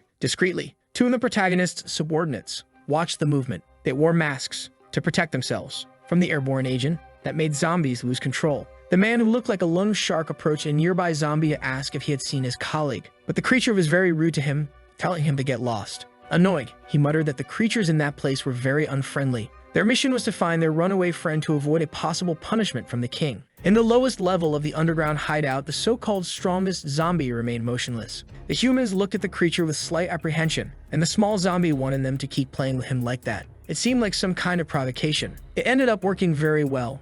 The steel samurai declared that if that little zombie still wanted to play, he was still too soft. With his katana firmly gripped, he didn't hesitate to strike with precision. Once again, he managed to slice the little creature into two pieces. The small pieces bounced on the ground until they merged back together, forming a single body again. The steel samurai was getting tired of this situation. He couldn't stand seeing his enemy constantly running away. He ordered him to man up and engage in a proper fight. It seemed like the little zombie would finally comply. He spit out his pacifier. And then, a metamorphosis began to take place across his entire body. To the human's surprise, it now had very interesting attributes, revealing a form they had not expected to see in a zombie. In fact, it was really impressive how much it had managed to change its appearance. It seemed that the zombie was gradually learning how to control this new body. They had no idea how that was even possible. Smiling sweetly at the humans, the transformed zombie hinted that things were about to take a different turn. Using all the charm she had just gained with her transformation, she playfully asked the men to keep playing with her. The steel samurai declared that he would slice her up until nothing was left. He launched one of his most powerful attacks against her, but even at the peak of his strength, it was useless. His blade was stopped with just one of her fingers. He kept pushing against her, but the zombie showed no effort at all. Faced with this problem, he realized that his enemy was much more powerful than he had imagined. Looking back, he called out for the chief to assist him in the battle. Understanding the severity of the situation, the chief was already suited up in his most powerful armor, but he never got the chance to attack. He was suddenly struck by the zombie. He was sent flying hundreds of meters away from that place. The impact was so loud that even the protagonist's zombie subordinates wondered what it was. The same sound was heard by the presidents on the city's surface. His body had become a projectile, crashing into the top of a building and causing a massive explosion. After that, his body bounced across the city until it finally landed at the feet of the vice president's subordinates. They didn't know what to do with the human. They thought about helping him, but since they were zombies, they decided to leave him as he was. From beneath the city, smoke and debris began to rise. The blue-haired woman noticed that another projectile had been launched. She immediately recognized him. It was the chief of the Stainless Steel Academy. The samurai had been overpowered by his enemy, now barely able to move. Even so, he was doing his best to mumble a few words to his colleagues, and soon they came face to face with that female figure, extremely dangerous. On the other side of the city, a barbecue was being patiently prepared. They said this was the first time they had seen a barbecue being made with eggs as well. The extras were much friendlier now, and one of them had prepared a special tea for the vice president. After tasting it, he remarked that it lacked sweetness. Annoyed, one of the extras wanted to know who had made that tea, because for the vice president, only the best should be served. In the middle of their meal, they heard a high-pitched sound that made them uneasy. The female zombie continued to mock the humans. She took a threatening stance. The president knew that this being was different from the others and could be a major problem for them. The rivals agreed to a temporary truce. It was crucial that they work together at this moment. The zombie's face was now marked with a deep expression of contempt. Dawn felt the explosions coming from the other side of the city. They were getting closer. The vice president decided to take action. He informed her that he was going to check out what was happening. There was no time to waste. The blue-haired woman had already thrown her sword at the enemy. Even though it hit its target, the cut was far too shallow. The president was already on the creature's tail, closing in at high speed. But her attack was intercepted. She was caught off guard by a movement only a ballerina could pull off. As she struggled to recover from the blow, the zombie sneered, saying that kind of speed was far from impressive. The president was ready to counterattack, positioning herself in a way that put her opponent at risk. Her legs swung toward the zombie's head like a scythe. This time, she managed to make contact. The zombie smirked, saying it was truly pathetic how little strength she had. The president backed away to give her colleague room to strike with slashing attacks, but not a single one managed to land on the creature's body. From a distance, the steel samurai watched the destruction caused by the fight between the three of them. He'd hoped they could hold the creature off for a little longer. All he needed was just 2 more minutes, because now he was about to activate his emergency armor. And as if he were the main character in some generic tokusatsu series, he began suiting up. The zombie looked at him with great interest, clearly enjoying what she was seeing. And to be honest, he really did look like he had stepped straight out of a Gundam series. His powerful form was called Heart of Steel, and he was using its first version. The president was annoyed by this, realizing that the creature was ignoring them. They took advantage of the distraction to launch a combined attack against the zombie, who barely moved. Ignoring women awakens a violent reflex in them, and that was exactly what the zombie had provoked. But before they could land a blow, she revealed something unexpected.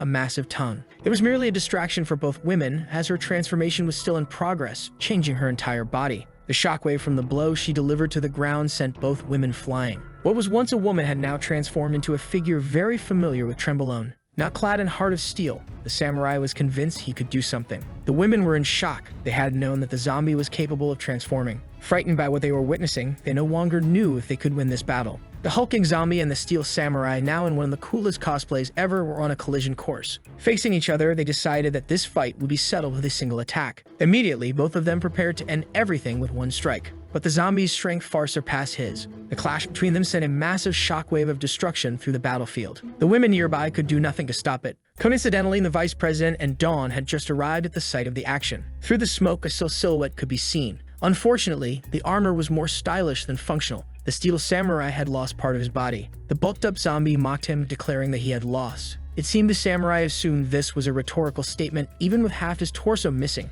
he claimed he was still in the fight. Apparently, he would only admit defeat once he no longer existed. Dawn looked around at the destruction, wondering if they were even in the right place. She had no idea what was happening. The protagonist noticed a very familiar scent in the air. The creature showed a rare hint of empathy toward the samurai and decided to reveal her true power, hoping he would finally give up. He definitely hadn't expected the zombie to be capable of getting even stronger. Her back muscles started growing at an absurd rate. Her hair lifted into the air. It was almost like she was going Super Saiyan. To everyone's surprise, she now looked like a generic manhwa character. Even the women weren't prepared for this. The scientists had no control over her in this form, but the professor simply said, "She is the zombie king." This was expected. The creature announced that there was no reason to continue the battle, but the samurai was too proud to accept that. The women also closed in, preparing to attack her together. Smirking, the zombie warned them that quick attacks were useless. All it took was a simple flick of her finger, and the armless samurai was sent flying. Everyone was blasted away, and the samurai lost his armor completely. The force of the impact shattered all the windows in the nearest building. As they were hurled into the distance, the women tried to recover somehow. Thanks to the power of plot convenience, they landed right next to the vice president. He caught them in his arms, preventing them from suffering further injuries. Dawn was horrified. She never imagined that both presidents could be defeated so easily. The Steel Extras were also worried about what had happened to their leader. Being the generic proud warrior, he claimed he could still fight. The zombie grinned, saying that he had allowed them to live, yet they were still acting so stubbornly. Exhausted, Violet warned them. This was the zombie king. It was better to flee immediately. The blue-haired woman reinforced her warning, leaving Dawn terrified. The zombie king pointed at the humans, commanding his minions to attack. A horde of undead outcasts rushed forward with fury. The extras were terrified. Not only did they have no idea where all those creatures had come from, but they also couldn't do anything about it. The blue-haired woman urged the vice president to order everyone to leave, or that place would become their grave. The zombies were charging forward, ravenous. Meanwhile, the professor was delighted by the sheer magnitude of the zombie king's power. The protagonist dropped the two women to the ground, feeling disrespected by what he had just heard. The blue-haired woman was a bit surprised by his reaction. Then he let out a powerful roar, commanding the creatures to disappear immediately. That alone was enough to halt their advance entirely. The creatures froze around him, incapable of disobeying his command. It was as if they instinctively knew that before them stood a truly supreme existence. Even the one who called himself the true zombie king was stunned by what was happening. Now he was intrigued by this mysterious figure. That made the protagonist lose control of his emotions once again. Walking over the zombies as if they were mere stepping stones, he demanded to know what title he should claim for himself, since an imposter had already called himself king. An eerie silence fell over the entire city, and the poor zombies instinctively stepped aside to clear a path for the protagonist. The armless samurai could barely process what he was witnessing. Meanwhile, as the protagonist approached his enemy, he noted that he was strangely silent. He positioned himself atop the mountain of corpses. The creature gazed up at him, puzzled. The protagonist then mockingly asked if a cat had stolen his tongue. The armless samurai was utterly dumbfounded by what he was seeing. Dawn, on the other hand, was shocked. This was the protagonist's true appearance. With a subtle smirk, the zombie king finally understood his enemy was also a zombie. Realizing this himself, the armless samurai demanded to know how the Academy of the Beyond allowed a zombie to become vice president.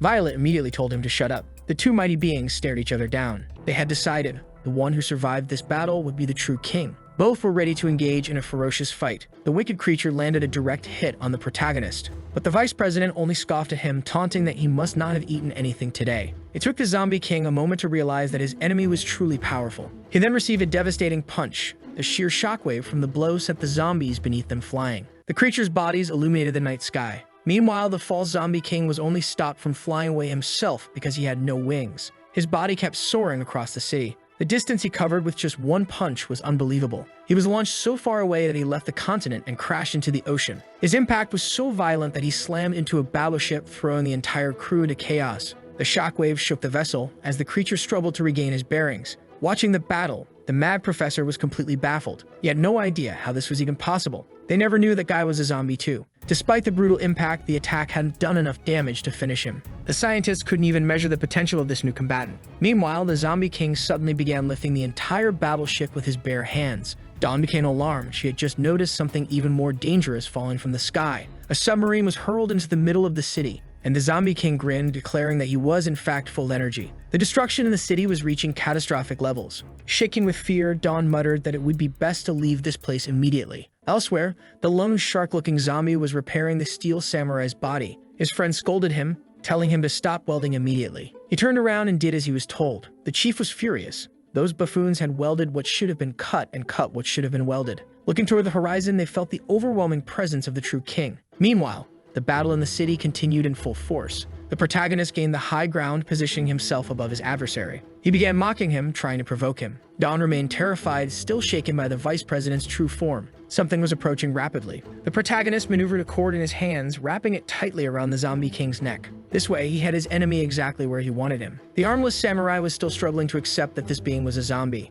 Meanwhile, the vice president refused to let his enemy run away. The moment he reeled him in, he landed a crushing blow, and from the way the impact felt, his boot's soles must have been soaked in lemon juice. The force of the kick sent his enemy flying into the stratosphere. He thought he could also play with the rope, but as soon as he tried to pull it, the protagonist cut it. The creature plummeted from the sky like a missile, crashing into the city. The extras watched everything like spectators at an event. Meanwhile, the protagonist seemed to be having a lot of fun with all of it. His enemy tried to attack him at an incredible speed. He claimed he wasn't trying to run away, he just wanted to change the battlefield. Now the two of them were much closer to the ocean. The protagonist had landed on one of the aircraft carriers. Some of the crew members noticed what happened, assuming he was just an ordinary person. Looking at his opponent, he remarked how much he seemed to enjoy throwing things around. Now the crew members started to panic, realizing that this was a zombie. Some of them considered abandoning the ship. The false king then said that he also liked throwing things. Back in the city, the chief was observing the fight alongside two of the king's subordinates. He said they should flee immediately. He knew the vice president was strong, but they shouldn't underestimate the mad professor. The lung shark-looking zombie told the human to shut up. He should be paying attention to what was happening.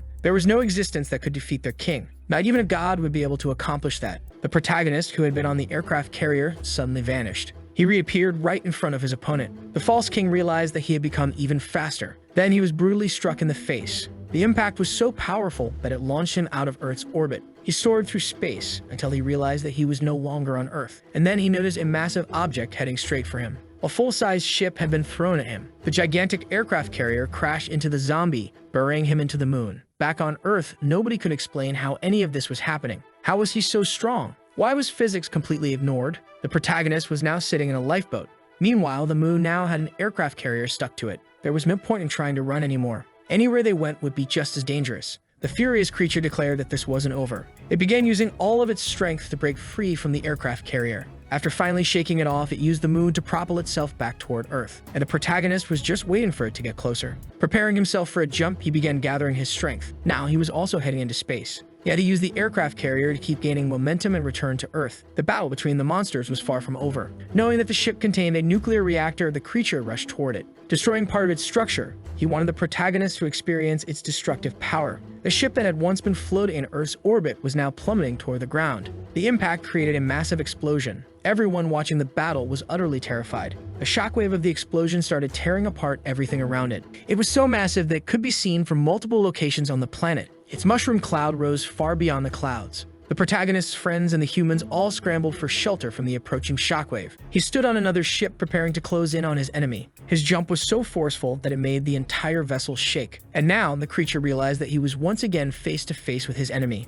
Observing him closely, the protagonist figured that his adversary wanted more, because he was just getting started. After everything that had happened, the protagonist was finally starting to grow concerned. Meanwhile, the creature made a proposition. It believed that this was a battle with no winners. They should stop fighting immediately. Instead, they should work together to destroy the world. As he spoke, he hurled the protagonist's body across the city. He proposed that they divide the world in half, each ruling over their own side while avoiding each other. Dawn was a little worried about that last attack. Meanwhile, the creature wanted to know the protagonist's opinion. The protagonist had no interest in destroying the world. Watching the fight, the chief said that none of this made sense, which in his opinion was reason enough to flee immediately. The two were far too strong. They should retreat, recover their strength, and plan a counterattack. But the lung shark-looking zombie told him to shut up. He talked too much nonsense. He was completely mistaken if he thought that the true king was limited to just one transformation. The expression of disbelief on the chief's face was unmistakable. With a mocking smirk, the protagonist declared that it wasn't worth working with such a creature. He was deeply offended by the idea of dividing everything in half. The chief continued to watch the fight, still in awe of what was happening. In a threatening tone, the protagonist stated that only the weak talk about destruction or absolute control. Dawn wanted to know what they were saying, but they were too far away to be heard. The protagonist was now truly enraged by the creature before him.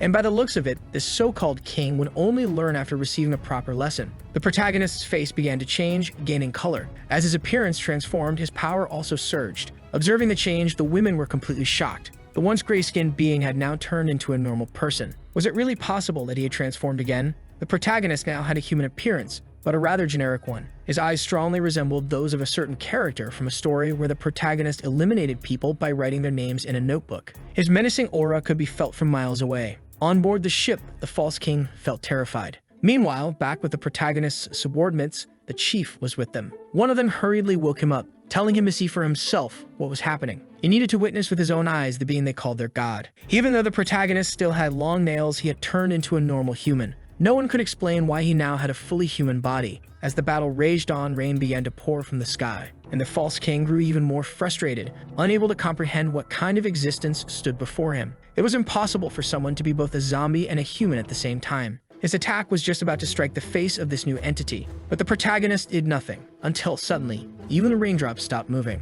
All he had to do was raise one hand, and just like that, the so-called zombie king's body was lifted into the air. Finally, the raindrops began moving again, but in reverse, rising toward the sky. People, too, were caught in this gravity inversion. Dawn tried to hold onto something to keep from floating away, wondering if a zombie should even have this much power. Even the massive warships weren't spared from this force. Even the sea creatures began rising out of the ocean. It was a terrifying sight. The completely subdued creature still glared defiantly at its opponent. Once he was close enough, the protagonist told him that from now on, he should call him Daddy. Even from space, one could see the cataclysm taking shape. Dawn finally realized that this was a massive tornado. The presidents crashed to the ground. The fish that had been flung into the air also started falling back down. Recovering from the impact, Violet stated that no zombie should be capable of all this. A gigantic whale crashed onto the rooftop of a building. Everything was so absurd that even the mad professor was stunned. In his paperweight-like state, the false zombie king had no idea how this was possible. The mad scientists had never seen anything like this in their entire lives.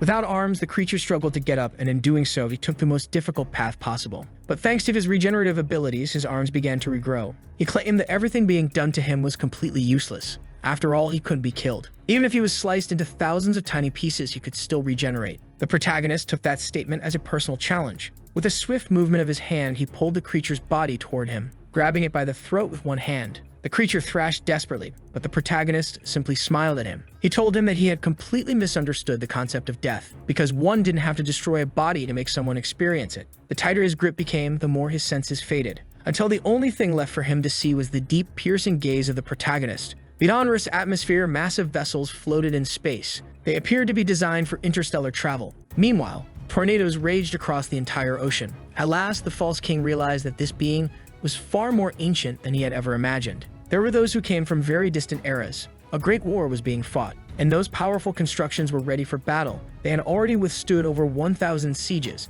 and this was the 6th time humanity had been wiped out. Even so, the protagonist's strength could not be stopped. All those spacecraft were completely destroyed. To his power, they were nothing. Upon gaining access to these memories, the creature began to lose its mind. And in its last moment of lucidity, all it saw were dark, abyssal eyes. Its body was now completely motionless. And from the expression on its face, it was as if its consciousness was no longer there. Still holding the lifeless creature in his hand, the battle seemed to finally reach a conclusion. Those who witnessed everything had no idea what had happened. The protagonist casually dropped the zombie. Its body plummeted toward the ground. It landed completely lifeless, revealing itself to be nothing more than an empty shell. The chief was curious. He didn't understand why the creature wasn't moving anymore. The lung shark chuckled, saying that it must have literally died of fear. The chief wasn't even aware that was possible. On the mad scientists' side, they were also in complete disbelief. This shouldn't have been possible. It was time for them to get to the helicopter. The entire fleet along this coast had been destroyed. This was their only chance to escape. It was now or never. The mad scientist attempted to flee, but was immediately frozen in shock. The most powerful being of all was already standing right beside them. They had never revealed their actual position. There was no way he should have found them. With his generic yet terrifying gaze, the protagonist said nothing. He simply observed as those around him trembled with fear. He wanted to know if they would surrender willingly or if they preferred to suffer the same fate as the zombie king. They got a whole second to decide. Everyone immediately chose to surrender, except for the mad professor, who still resisted. The protagonist then gazed at him more seriously, and just like that, the man who should have been executed ended up being captured alive. The others still didn't know what was wrong with him. He was acting very different. Returning to his normal form, he admitted that his transformation was terrifying, but he preferred being a kind and gentle person. Violet suggested that Dawn go ask him about it, but she was also too afraid of the vice president. So Violet encouraged her, saying that one day they would probably make her the vice president of the zombies anyway. Nervous but determined, Dawn approached him and asked if he was okay, since they were about to leave. He stood up, saying he was hungry. This scared her so much that she almost jumped back. But at that moment, what he truly wanted was just a more durable shirt. With that, she realized he was back to being his usual calm self. She asked if he remembered anything, and he said he did, but his memories were a bit hazy. He had lost his sense of time, but was certain that he had faced many zombies like that one before. However, since they were all too weak, he never bothered remembering each of those encounters. Inside the prison transport vehicle, the mad scientist wanted to know what the professor was thinking. The professor smiled. He never expected that such a powerful being could exist, but he was certain that he would eventually obtain a sample of its genes and create an even stronger entity. The Zombie King had been defeated, and Professor Jamie was finally in custody. With that, the protagonist was thrust into the spotlight. People wanted him to become a president as well. He would need to manage and protect his cities. If he failed to expand his population, he would lose the title. He chose City Etch, even though it was completely abandoned. This worried his superiors, who assumed he would lose his position quickly. But the protagonist was unwavering. He was determined to govern that place. After the formalities were settled, he was officially declared a president. A supervisor was furious about his decision to choose a deserted city and an idiot to lead it. Even Violet recognized that it was a risky choice. The protagonist's subordinates began moving to their new city. The scene was unprecedented. Human soldiers were actively helping zombies relocate to their new home. Alongside the new president was the elite of his subordinates. The lone shark confirmed that everything had been done as ordered. All citizens had been transferred. And that was exactly what he wanted. Asking the soldiers to stand in formation, a tiny zombie flinched. He still wasn't used to humans, believing that they might be dangerous. The soldier reassured him, saying that the president's orders were like the commands of a god, and the president's people were his people too. The little zombies struggled to believe those words. But finally, after so long, they had a place to call home. Sometimes, for a race to thrive, war isn't necessary. Indeed, besides being powerful, the protagonist was an extremely wise being. They wanted to know what should be done with Varmint, as he had already been hanging there as punishment for several months. But the protagonist stated that he should remain there. His place of punishment was atop the City Hall building. At the top of the building, he was properly restrained, constantly crying, acknowledging that he was wrong. Repeatedly pleading for mercy, he swore he would be obedient from now on. He didn't want to become zombie jerky. The citizens were overjoyed with the changes, finally having a home of their own. Meanwhile, Violet was training hard, determined to grow stronger, but she ended up crashing violently into a wall. She tried to recover from the powerful impact. After getting back on her feet, she coughed heavily. She had no idea how this could even be possible. On the other side of the battlefield stood Dawn, who had undergone a staggering power boost. Seeing this firsthand, Violet realized there was nothing she could do. This was power beyond what could be surpassed. It was as if Dawn had two completely different personalities. As Violet watched her closely, the smile on Dawn's face reflected a clear shift in her demeanor. Dawn declared that she could still fight. Violet, determined to improve, launched herself at incredible speed. She maneuvered to get behind her friend, but she was suddenly caught off guard by Dawn's completely unnatural head movement, something no normal human would do. This bizarre sight shocked the president, forcing her to abort her attack. She asked if Dawn was still human, but the shock made her forget about that for now. They were still sparring, and Dawn launched an aggressive assault. Violet quickly switched to evasive maneuvers, dodging the gunfire.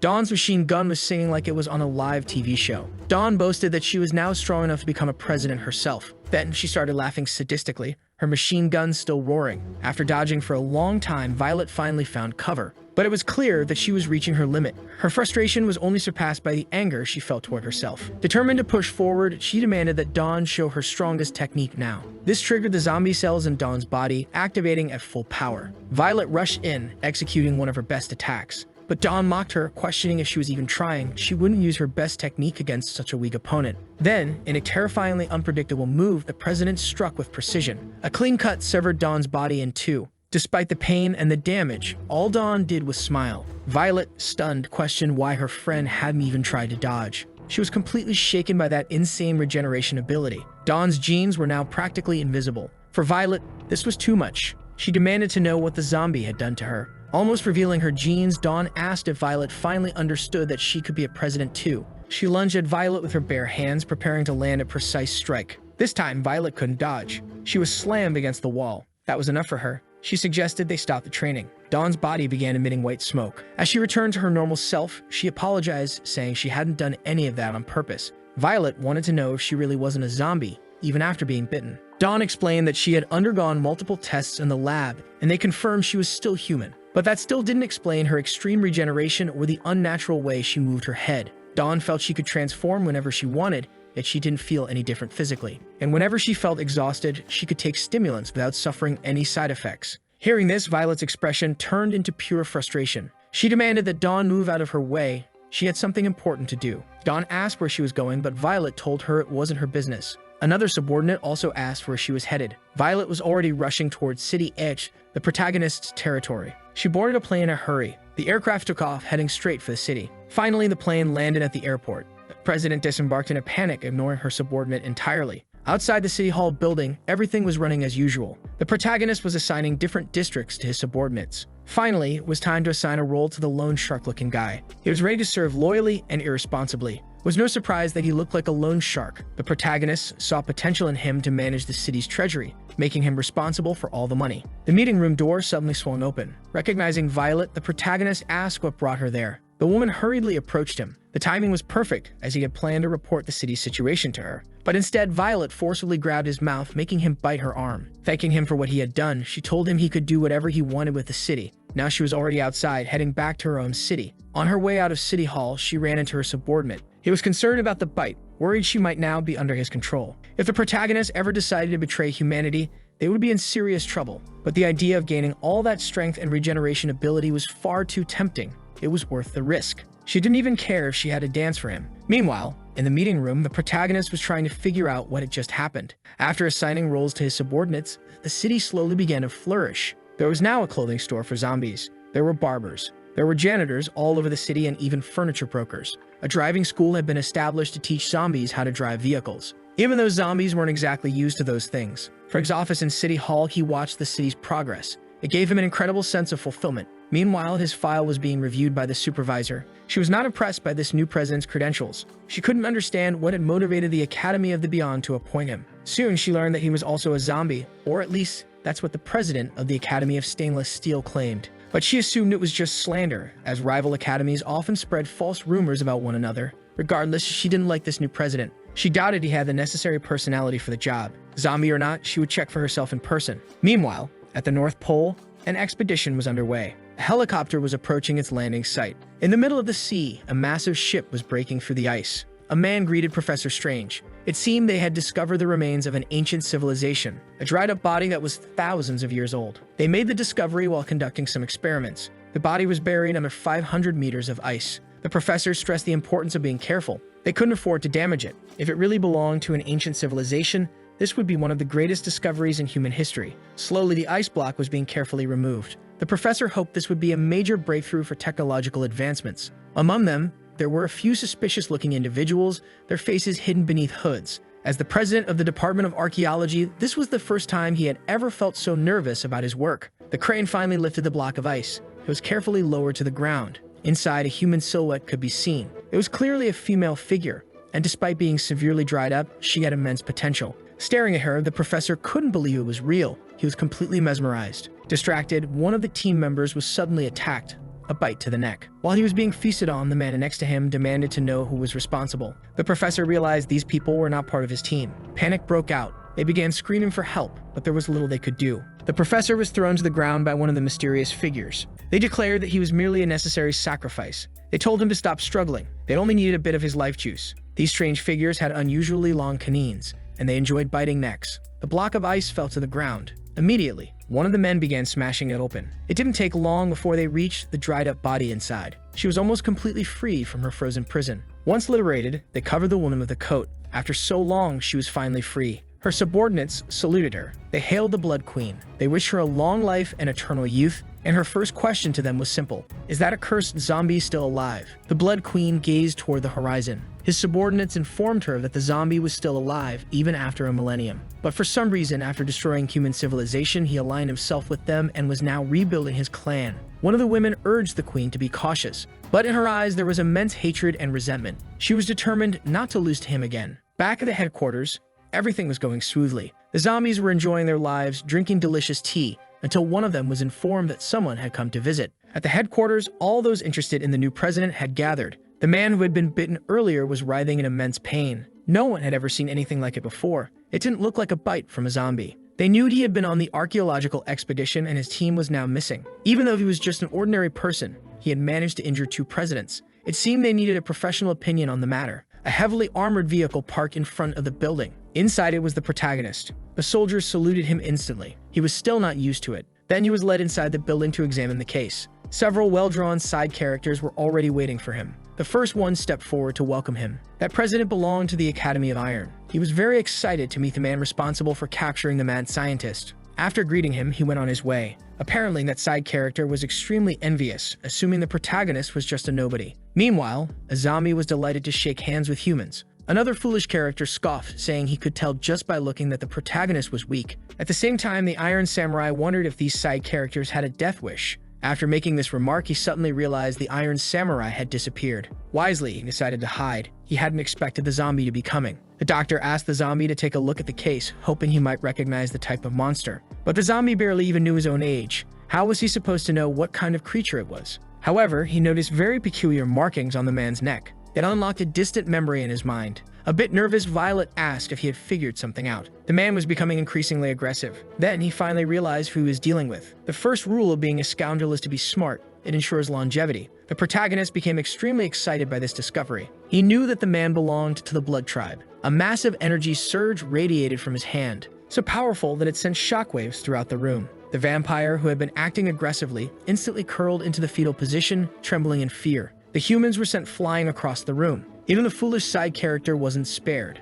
No one knew what had caused that sudden explosion. Something was happening. On the other hand, the girls were already accustomed to this kind of situation. Staring at the creature, the protagonist was certain he had wiped them off the face of the earth long ago. But clearly, he had been wrong. He wanted to know where that little girl who loved to poison him was. The vampire insisted he knew nothing. He had only been in this form for a day and desperately wanted to be spared. Finally, the zombie's energy stabilized. The other presidents were starting to have second thoughts about their initial impressions of the zombie. Meanwhile, the Iron Samurai was regretting not staying home. The worst of the tension had passed and the zombie had truly returned to normal. The girls approached him, eager to know if he had discovered anything. They wanted to know what the Blood Tribe was exactly. The protagonist warned them to be extra cautious in the coming days. His expression turned deadly serious, as if he was about to reveal something crucial. The girls braced themselves for a revelation that could change their lives. Then the protagonist said he had forgotten what he was about to say. Violet was furious at that unnecessary tension. She assumed that every time he transformed, his brain weakened. He tried to defend himself, saying he would remember soon. The other presidents now believed he really was weak. Hearing this, the protagonist shot them a sideways glance,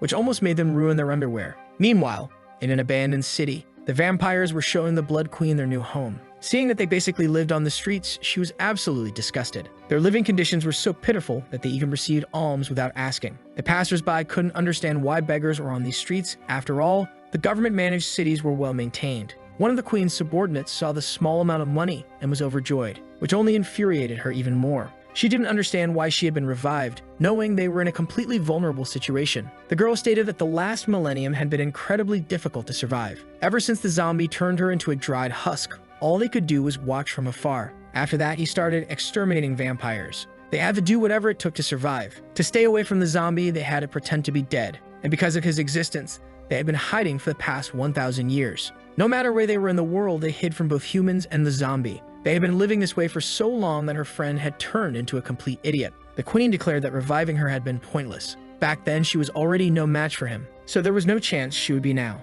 Then the idiot finally spoke up, saying they had revived her because they had obtained a crucial piece of information. They had heard about someone who could make her invincible. The girl confirmed that it was true. Now the queen was interested. She wanted to know who this person was. "It's that man," the idiot said, showing her a photo of the mad professor. Inside the headquarters, the humans were still gathered. They had gone to see the mad professor, who remained completely restrained. To the zombie, it would be better if the prisoner wasn't alive anymore. But Violet argued that they needed to uncover more about his hidden experiments. Not to mention, the professor still had many spies. The protagonist stated that the professor could easily escape from this prison. A poorly informed side character scoffed, claiming it was impossible, as the professor was under extremely tight security. Since it was the zombie who had captured him, they decided to take him on a tour of the facility. The prison had been built especially to contain him. The depth of the facility was 3 kilometers underground. It had 1,500 floors and 100,000 armed guards. Even with an elevator, it took half an hour to reach the lowest level, not to mention the wide variety of weaponry in place.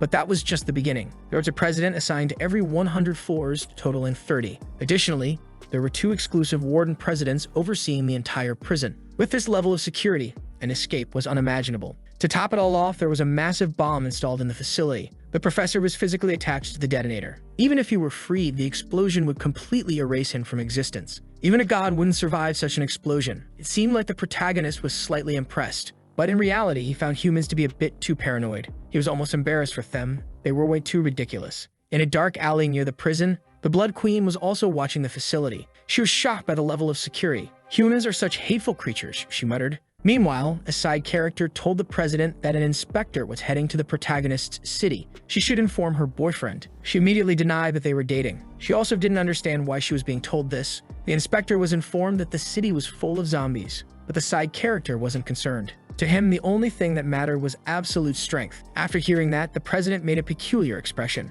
She realized that this fool would soon learn how things really worked. That particular city was very well structured. The zombie was surprised by how prosperous human cities had become. Meanwhile, the mad professor remained in his unbreakable prison. Inside the prison, a man was on his way to deliver food to the professor. One of the scientists believed that there was no hope left for them, but the professor still desperately wanted the zombies' genes. This terrified his subordinate. He was convinced that they would all be executed soon, but the professor was confident.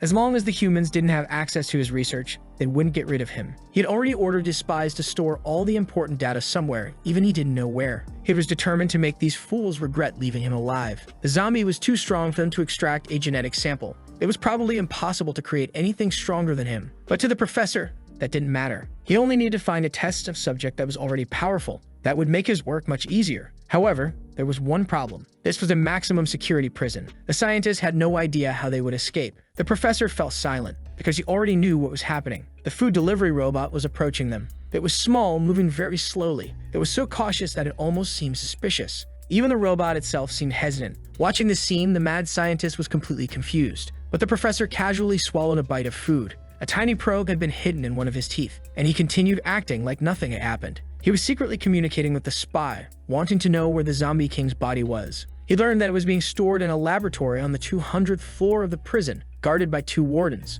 The body remained completely unresponsive. The professor ordered his spy to continue following his instructions. Meanwhile, in the city, the zombie was joyfully strolling through the streets when his phone rang. It was Violet. She informed him that an inspector was on her way to his city and would be arriving any moment now. That auditor's job was to evaluate the citizens' quality of life and lifestyle. If she found out that he was a zombie, he would be immediately fired. Extremely anxious, he asked if she would believe him if he simply claimed to be human. Violet scolded him, reminding him that his entire city was full of zombies. She urged him to do something about it immediately. After hanging up, he was covered in fear. He imagined that everything was already over. He had no idea what to do and no clue what was even within his power. Then, as he looked into a shop window, something caught his attention. Inside, there were tons of makeup supplies. The inspector arrives. The inspector finally landed at the airport. A plane was already prepared to take her to City Ish. Her biggest concern was the weak personality of this new president. That's why she was eager to fire him. Meanwhile, in the city, to the president's surprise, several vehicles suddenly started falling from the sky. This unusual sight was the work of the protagonist. His subordinates were curious about what he was up to. Those trucks were packed with makeup. It was meant to be used to disguise the citizens since an inspector was on the way. Realizing the urgency of the situation, the lone shark immediately started organizing teams to ensure the task was completed on time. This was crucial if they wanted to continue living in the city. The trucks carrying makeup were quickly dispatched to different districts. Some zombies were skeptical about whether this strategy would actually work, but the lone shark never questioned his king's orders. He was certain there was a reason behind this madness. Immediately, all the zombies got to work. A young child asked what was going on. His mother explained that the king wanted them to disguise themselves as humans. She walked over to a distribution point and picked up some makeup. Her young son was very excited about the task. After asking him to wait a moment, she transformed completely. City-wide makeover. Finally, all the makeup was distributed. Of course, some zombies struggled with their disguises. They pointed out that Goo's disguise wasn't very convincing. The zombies snapped back, saying it wasn't their business. Those 2 specific cases were going to be a problem. The solution? They turned them into dogs. Meanwhile, the inspector should have already arrived. The 2 zombies didn't like their new dog disguises, but the lone shark reminded them that when they were alive, that's exactly what they were. The inspector's deception. Finally, the inspector's plane landed. But what the zombies didn't know was that she had actually arrived in the city by train instead. She deliberately avoided her official transport, believing that her travel information had been leaked. By arriving this way, she could investigate more effectively. A bias against the new president. One of the side characters wanted to know why she hated the new president so much. Apparently, she believed he was weak and unqualified. Besides, very few people ever impressed her. And in this particular case, she was already biased against him. Overhearing the conversation, she asked what was wrong with having an opinion in advance. Ever since the High Superintendent abandoned his authority, she believed that any random fool could become president. She firmly believed that only the Superintendent could lead humanity toward a prosperous and glorious future. Back in the city, the protagonist continued eating his meal of eggs. Now that the inspector had arrived, it was time to get to work. As they discussed the matter, a side character mentioned that it had been a long time since they had seen the High Superintendent. He had gone off on an expedition and was expected to return soon. At the airport, the city's team was still waiting for the inspector's arrival. They started finding her delay suspicious but decided to keep waiting. The first inspections begin. Two of the inspector's assistants headed to a store to begin the evaluation process. There, they noticed something unusual. Every single product in the store was made from eggs. This deeply disturbed one of them. He declared he couldn't even bear to look at or hear about eggs, which confused the inspector since that man was blind and deaf. Interviewing the citizens, meanwhile, another assistant interviewed a citizen about the Zombie King's administration. He asked if the citizen had ever had any complaints. The citizen replied that the king was wonderful. He gives free houses and eggs. Right in the middle of the interview, the citizen's arm suddenly fell off. This was definitely not something the inspector had expected. He panicked, deeply concerned about the man's condition. But the citizen simply picked up his arm and walked away. He casually explained that it was just a prosthetic and that the inspector shouldn't worry. Still, the assistant remained extremely confused. They couldn't find a single sane person in the entire city. It was the first time the inspector had dealt with such ridiculous humans. It was almost as if they were zombies. She started assuming that the Zombie King had built a city for weirdos and lunatics. A dangerous meal. Meanwhile, the Zombie King was staring at something atop a building. One of his soldiers noticed that something was off. Another subordinate asked what was wrong. He explained that the king had been acting strangely ever since he ate. He was mumbling things and trembling. His assistant asked if there was something unusual about the food. The soldier wasn't sure. All he knew was that the president was hungry, so they decided to make some spicy scrambled eggs for him. That was a big mistake. The king absolutely couldn't eat that kind of food. The soldier, confused, asked why. Then he learned the terrifying truth. Spicy food triggers his uncontrollable mode, and once activated, he remains in that state for at least a month. Spreading the bad news. This needed to be reported immediately. He called Blackie and explained the situation. At first, Blackie was confused. They had already banned all spicy food from the city. He had no idea how this had happened. Unfortunately, the lone shark was just as clueless. Now, everyone was on edge. The guy who looked like Piccolo speculated that the king might exterminate the inspection team. And honestly, that was a real possibility. The inspection team's journey continues since there wasn't much else to see at their current location. The inspection team decided to move on. That's when they noticed a strange object in the sky. It was a truck. It crashed near them, sending debris flying everywhere. Moments later, the Zombie King himself arrived. The inspectors were baffled. There wasn't supposed to be a truck there. Now standing before them, the president seemed excited. He declared that he would personally take the inspector on a tour of his city. The inspection team struggled to recover from the shockwave. They had no idea what had just happened. Even more concerning, they didn't know who this man was. An oppressive presence. The Zombie King's gaze locked onto the inspector. His eyes were piercing. His presence exuded overwhelming pressure. For some reason, she felt intense fear. She didn't recognize this man. That disappointed him. He expressed his frustration that she had forgotten about him. After all, he was the zombie she had been searching for. That revelation horrified her. This wasn't the image she had of him at all. In fact, she could have sworn he didn't look like this before. He explained that he had simply removed his mask. That was the only difference. As he stepped closer, she instinctively backed away. A generous gift. Since she had traveled such a long way, he had prepared a special gift. The best spicy eggs she would ever taste. Dozens of his citizens were already prepared to serve the meal. The protagonist reassured her not to worry. They'd only people. Then, without warning, he grabbed her by the clothes and lifted her off the ground. The city school district wasn't that interesting, so he decided to take her somewhere else. A terrifying leap with a devastating jump, he soared through the air, carrying the inspector with him. Her entire body was paralyzed with fear. Her assistants could only watch helplessly. They had no idea how to keep up. Meanwhile, his subordinates saw what was happening. They knew they needed to move immediately. The grand tour begins. They descended toward the ground at dangerous speed. The protagonist landed on the rooftop of a building, completely shattering the floor upon impact. Still holding the inspector, he told her to take a look. "This is my city," he declared, "and we're already starting to expand it." There were all kinds of professionals, even white-collar workers. There were cleaning crews, business operators, and people working hard to generate revenue. He was about to explain the city's laws and regulations, but the inspector was still paralyzed with fear. Since she wasn't moving, he continued dragging her through the streets. Law and order, Zombie Edition. He pointed out how everyone obeyed traffic laws. There were no infractions. Then, a truck driver suddenly panicked. Only his leg was visible, as if the rest of his body had been removed. The Zombie King calmly explained how lawbreakers were dealt with. They get launched into the sky. To demonstrate, he sent the truck flying. Even though it didn't have wings, it soared into the air like a rocket. The inspection team witnesses the madness. The inspection team was about to take a taxi when they noticed what had just happened. Now they could clearly see a truck embedded in one of the city's buildings. Blackie had acted quickly to save the driver's life. The inspector assumed that the driver had been executed, but the Zombie King confidently denied it. "That's impossible," he declared. "My subordinates possess unparalleled power." A sudden interruption. just as the inspector's assistants arrived to help her. The protagonist casually threw her in their direction. Even though the driver had been rescued, a bus remained stuck in the building. Once again, the protagonist reminded them that if they thought they had lived long enough, they just had to get in his way. After that brief explanation, all they could do was leave in fear. With nothing to say, silence filled the entire intersection. One of the assistants urged the chief inspector to leave quickly, as his legs were already getting weak. They didn't know if a person could do all that. There was definitely something wrong with that president. Compared to the strongest they knew, that man definitely didn't seem human. Seeing that they still hadn't left, the protagonist continued to watch them attentively. One thing was now certain. The person who had called in weak needed to be fired immediately. As they were about to leave, the chief inspector unexpectedly requested to stay a little longer. She admitted that he was doing an excellent job managing the city, but President had to do more than that. He needed to have at least decent combat power. The protagonist's subordinates fell into complete despair. That sentence sounded like a major provocation. The woman stated that she hadn't yet seen the full extent of his power and wasn't sure if he was truly capable of protecting the entire city. Fearing what might happen next, the protagonist's subordinates immediately restrained her, completely terrified. Now they were genuinely worried that he might have overheard those words. The zombie halted his departure and remained silent for a long moment. He became very interested in the woman's statement.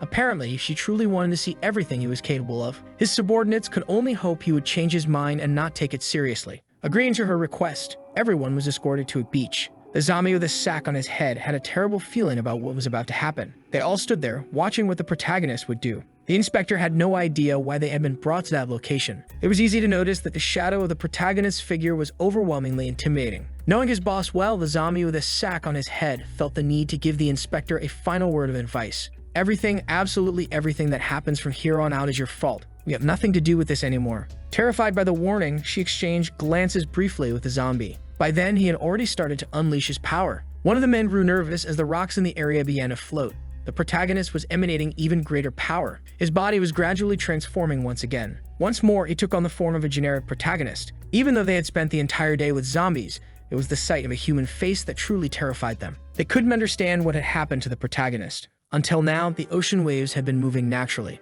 But after he began emanating all this power, the water had stopped as if it were a solid object. The entire atmosphere had become completely unnatural. The people around him could feel that even the air had changed in density. They had no idea what he was doing. Suddenly, he launched himself into the air, sending them flying backward. His strength was immeasurable, creating a small epicenter of shockwaves. Had it not been for the kindness of the zombies present, the inspector's assistants would still be airborne. She herself was unable to hold on to the ground.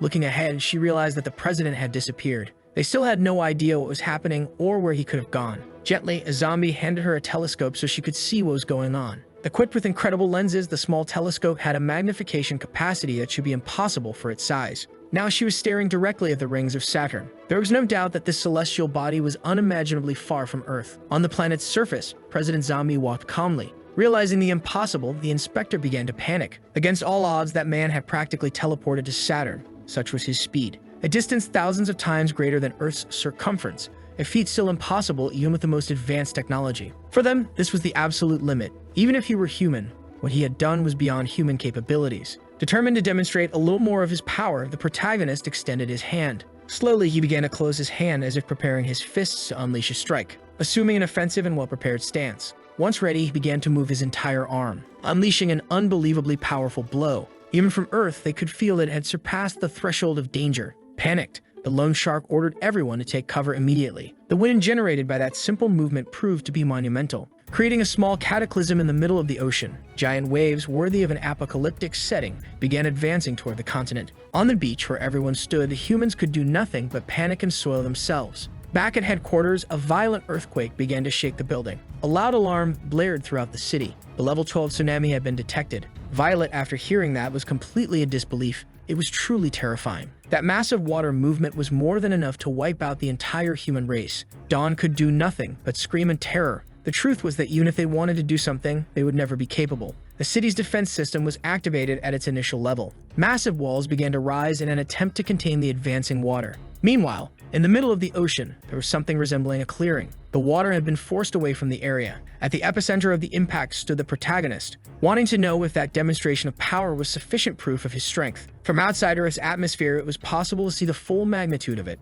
After witnessing that, the inspector was speechless, while the protagonist watched them like ants. Transforming once again, he began heading back to his city with his subordinates. Meanwhile, the inspection team had come to a logical conclusion. Even monsters were more human than that person. Their taxi drove away toward the place they never should have left. Despite the excessive display of power, it was certain that the city would not be taken from them. While all of that was happening, on the other side of the planet, inside the prison, interesting developments were unfolding. The soldiers remained vigilant. Analyzing the body of the zombie king, they still couldn't comprehend how the zombie had managed to defeat him. It was impressive that the mad professor had created a life form like that. Basically, he had tried to create God. It was a shame that the creature wasn't alive. After what had happened, it hadn't shown any vital signs. Behind them, manipulating a test tube, an undercover spy was carrying out his task. Following the precise instructions given by the professor, he was carefully mixing the ingredients in the correct proportions so that the zombie could be revived once again. He had to wait for a window of opportunity to inject the solution into the dormant body. As soon as the patrol guard announced he would step out for his round, the spy began his mission,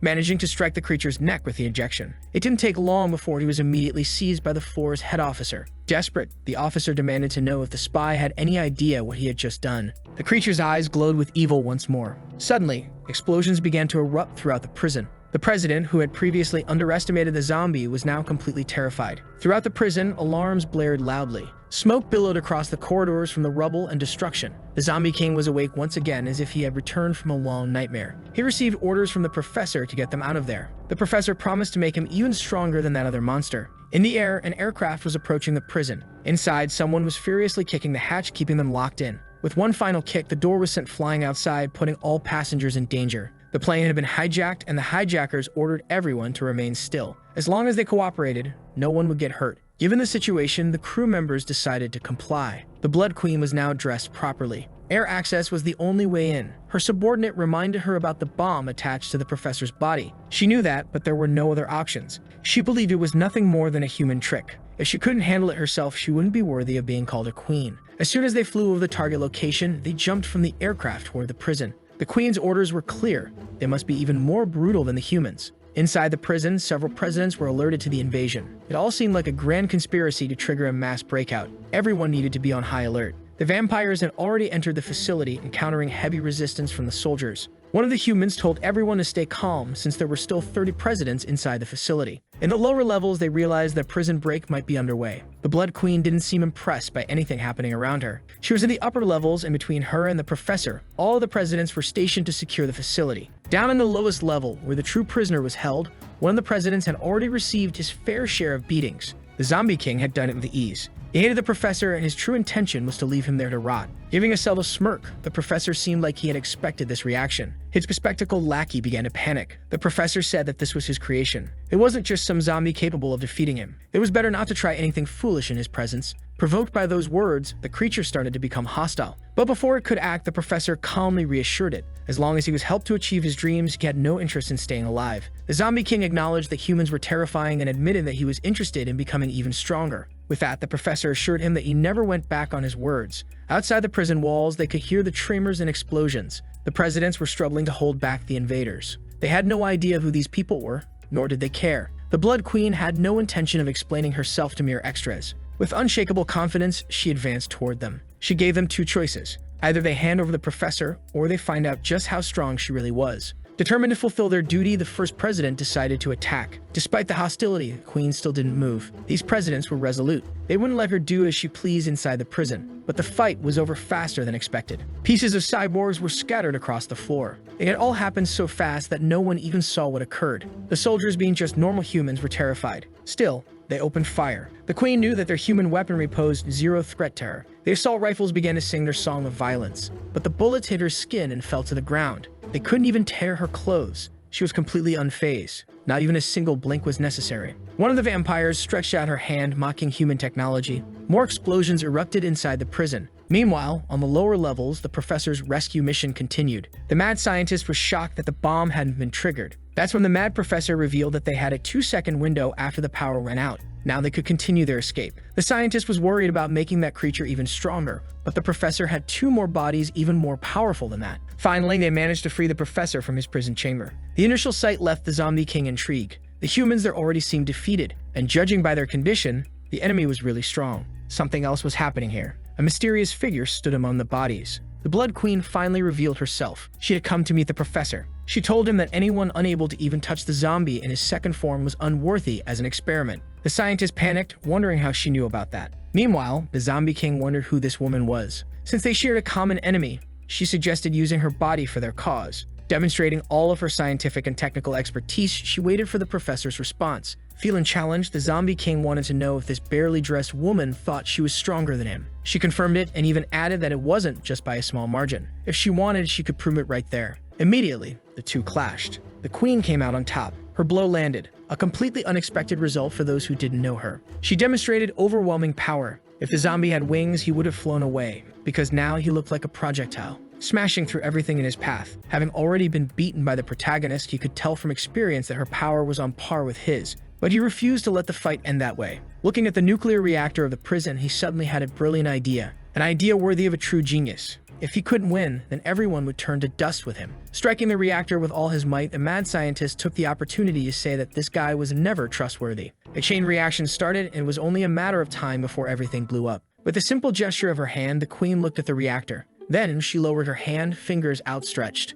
She had given a command to reality itself, reversing the explosion. A demonstration of power that none of them had expected. As if that weren't enough, it was as if she had controlled gravity itself, crushing the immortal creature under the weight of that massive weapon. His ashen body now resembled a piece of gum stuck to the pavement. The humans struggled to comprehend what they were witnessing. That sight was undeniably terrifying. The queen mocked the creature, a being so weak yet arrogant enough to carry the title of king. It was time to teach him a small lesson. With the creature in her hands, she wanted to know how the protagonist had defeated him. Even though he heard the question, the defeated creature was still processing his brutal loss. The queen's gaze showed no patience. That's when he realized how distant he was from true power. He had seen this before. These two creatures were monsters from a civilization that no longer existed. A deep terror began to consume his mind, until he became completely motionless before her. The queen had shown him where he truly belonged. Dropping his limp body onto the ground, the once-revived zombie king stopped breathing once again. With that, she also demonstrated her power to everyone there. She had subjugated a mighty existence as if it were nothing. The zombie king before her was nothing but an insect.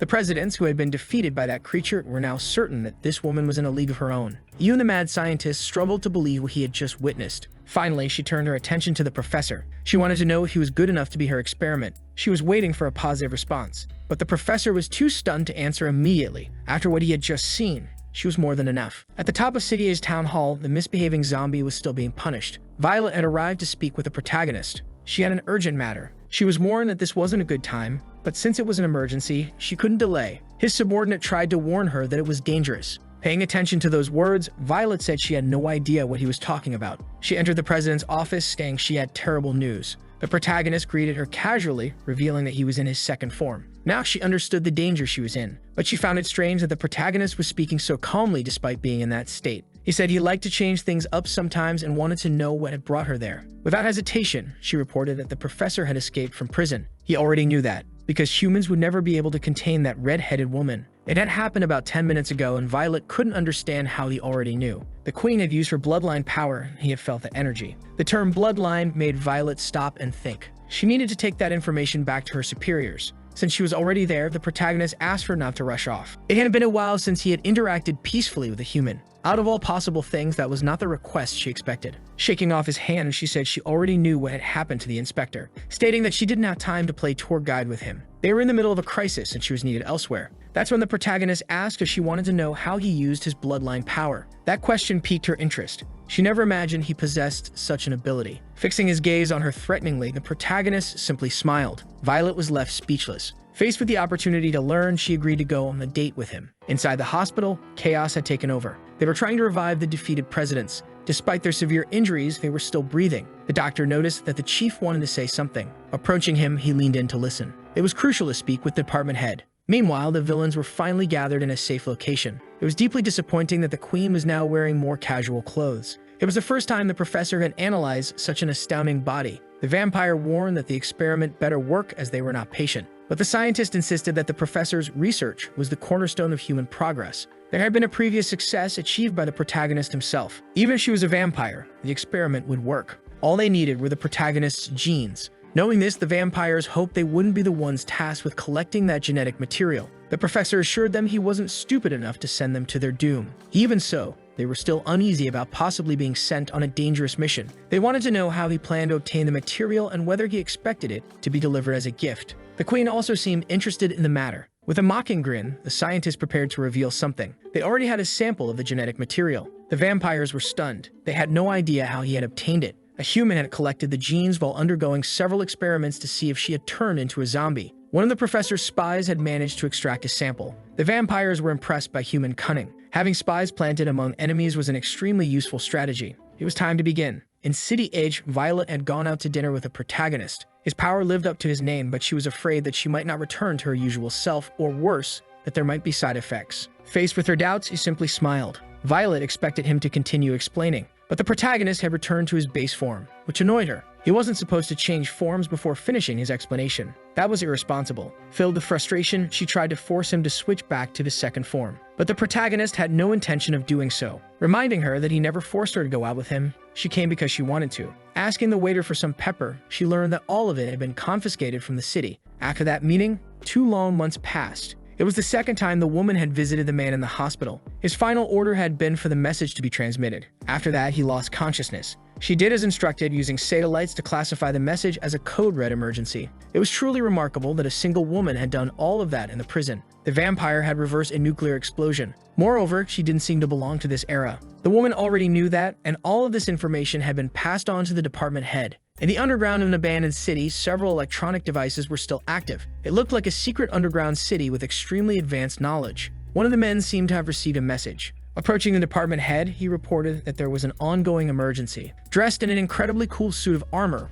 with a hairstyle that would only make battles harder, the department head finally appeared. Among the ancient ruins, they had found human remains. Among them, a mummy. This was the only genetic material they had managed to find in this abandoned city. A soldier reported the details of the emergency. Professor Jamie, who had been imprisoned, had escaped. This news was so shocking that even the other soldiers looked uneasy. Before them lay a body from an ancient era of humanity. Upon closer analysis, they noticed 134 fractures. Certainly, they had been caused by a monster. This brief description sent shivers through the soldiers. More terrifying still, the body had been burned until it was completely dried out, preserving it for thousands of years. Now, it was nothing more than an empty husk. Examining the area, it was clear that a great battle had once taken place there. The creature that had destroyed this highly advanced civilization was truly formidable. There was nothing left to search for. The department head wanted to know more about the emergency. He learned that several presidents had been injured in the incident. The headquarters was in a state of emergency since its combat power had been weakened. Realizing this, the department head decided it was time to return. Before they left, one of the soldiers noticed something. There were inscriptions carved into the ground of the ancient city.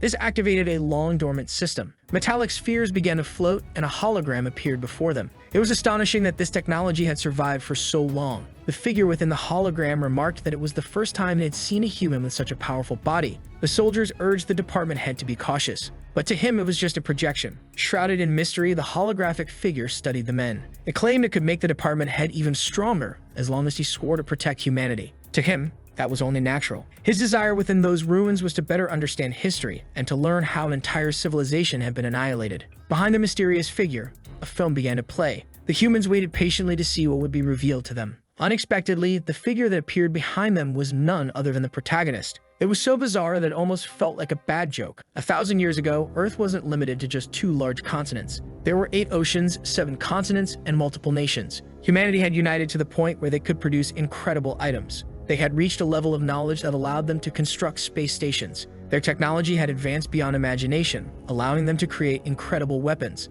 They had even fought against aliens, and yet the technology of those extraterrestrials was no match for what humanity had developed. Even monsters hidden in the depths of Earth feared mankind. But there was one being they had never been able to defeat, the zombie. After hearing this brief history, they wondered why they had failed to stop him. But he was the answer to everything. He was the reason for all of it. It wasn't hard to believe, but it also wasn't the answer they had expected. One soldier suspected they were being deceived. The person in the photo didn't even look strong. To the department head, the ancient civilization wouldn't waste its time telling lies. The academies exist to resist zombies. Yet despite humanity's efforts, they had never managed to wipe them out. Perhaps this person was the reason their goal had never been achieved. The department head wanted to know what their next move should be. Their time was running out. They had focused on technology, but now, after seeing such a powerful body, there was hope. The union of a strong physical body with the technology of the past. They could defeat that creature. Then, a gauntlet emerged. It was the technology of the ancient civilization. The holographic projection warned them not to forget. No matter what race appeared on Earth, humanity's greatest enemy would always be the zombies. The department head ordered a soldier to take the artifact, but he was hesitant. Holding the object, he promised that humanity would not disappoint them. All that remained in that place was the dried-up corpse. There was nothing else of value to collect. A soldier asked if they were going to hunt down the person in the photo, but their immediate priority was dealing with the professor's escape. The world was too big. Finding a single zombie would be like searching for a needle in a haystack. On the phone, Violet received an important call. Finally, the department head had returned and was calling for a meeting with all the presidents. The zombie was surprised that he was also required to attend. He had no idea who the department head even was. In the professor's lab, his experiment seemed to be progressing successfully. He smiled enthusiastically, believing he had finally reached his goal. The Queen's body was being enhanced. Bit by bit, the protagonist's genes were being assimilated into her. Meanwhile, the Queen's vampire underlings were growing tired of waiting. The entire wealth of their tribe amounted to a single coin. Even if they had 10 jobs, they wouldn't be able to feed their people. Even that coin had been obtained through begging. Their lives had become so miserable that they wished it would just end. One companion reminded them that they were strong. They should find another way to make a living. The idea seemed like a joke. They couldn't think of anything profitable. So his companion suggested something simple. Let's rob a bank. On their way, they passed a bank. Inside, the people seemed incredibly slow. A simple withdrawal took almost an hour. They had never seen people move so sluggishly. With their skills, they could rob the place in 10 seconds. They would never be caught. All they had to do was take the money and leave. That was all it took to convince the vampire to commit a small crime. Meanwhile, at headquarters, everyone was gathering. A soldier informed the department head that all the presidents were present. The meeting could finally begin. The department head put on his extremely cool helmet. Now he was ready. This was the zombie's first time having to obey a superior as a president. Meanwhile, the Blood Queen continued being enhanced by the protagonist's genes. In a specific city filled with slow-moving people, someone was preparing to rob a bank. It was the Queen's underlings. They were analyzing the people's movements. Everything truly seemed to move at a different pace. Now they were ready to execute their plan. The entire operation had been meticulously planned. There would be no room for mistakes. The bank had been studied. There weren't many people inside, and they were professionals at robbing banks. From the top floor of a building, the lone shark waited for updates about the city. The reports from last month were finally available for review.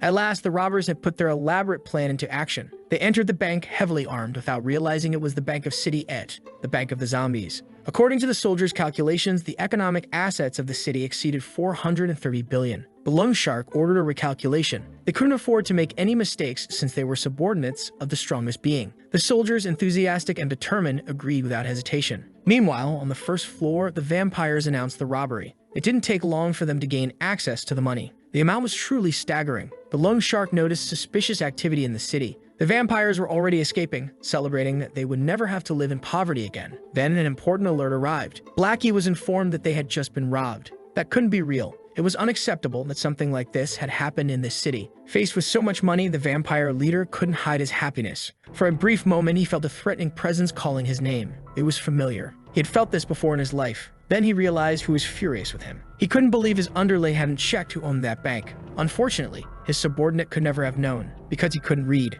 They had just learned the hard way that the bank they robbed was the Bank of the Zombies. They were definitely in for a long and severe beating. Their escape was quickly intercepted. The vampire leader was already panicking. He could feel it, even from a distance. The threatening aura of the zombies. Now the financial administrator of the city was pursuing the thieves. The vampire's desperation kept increasing dramatically. He ordered the driver to accelerate because the lone shark was the most mysterious of the zombies' subordinates. He had been with him for years. Blackie didn't care what the vampires were doing, but he had one piece of advice if they wanted to stay alive. He moved forward, determined to deliver his message. His advice was simple. Whoever didn't want to perish at the hands of the lone shark should return the money immediately. With a single leap, he generated a shockwave that shook the entire building. Cars were sent flying and people inside the building had no idea what was happening. Outside, chaos became even more apparent. The vampires couldn't believe what was happening. That display of power was excessively overwhelming. The money they had stolen wouldn't even be enough to repair their car. They were completely doomed. They knew it. The lone shark was out of control. Blackie remained firm in his demands.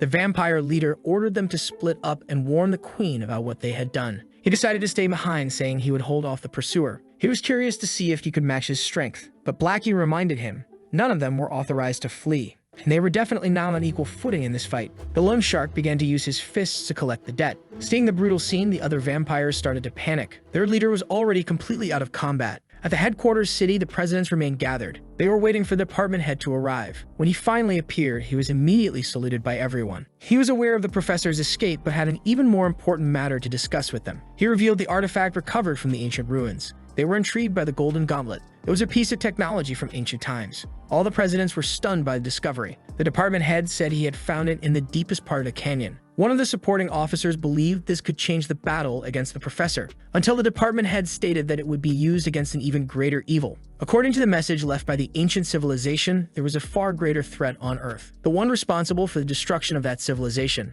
Knowing that such a monster existed terrified the presidents. Violet even asked if it was a joke, because the existence of such a being was overwhelming. The department head confirmed that the ancient civilization had emphasized the danger of this existence. They must be cautious about it. For Violet, it was impossible that such a powerful being could still exist. The department head admitted that he didn't know where this creature was located, but he reiterated that they must remain vigilant. The protagonist, intrigued by the gauntlet, asked how it should be used. The department head explained that they only needed to wear it and press the activation button. He emphasized that they must find this creature and eliminate it as soon as possible. The realization struck suddenly. There was someone next to him who caught his attention. He turned to look at the protagonist, confirming that the same foolish expression belonged to the threatening entity. It was impossible that he had been there the entire time. The department head acted swiftly to grab the gauntlet, leaving everyone stunned. Meanwhile, the vampire's body was on a collision course with the headquarters building. Strangely, the plot made sure he crashed directly into the meeting room. The dust settled, and the department head now held the gauntlet. Violet couldn't quite understand what was happening. The room was partially destroyed from the impact,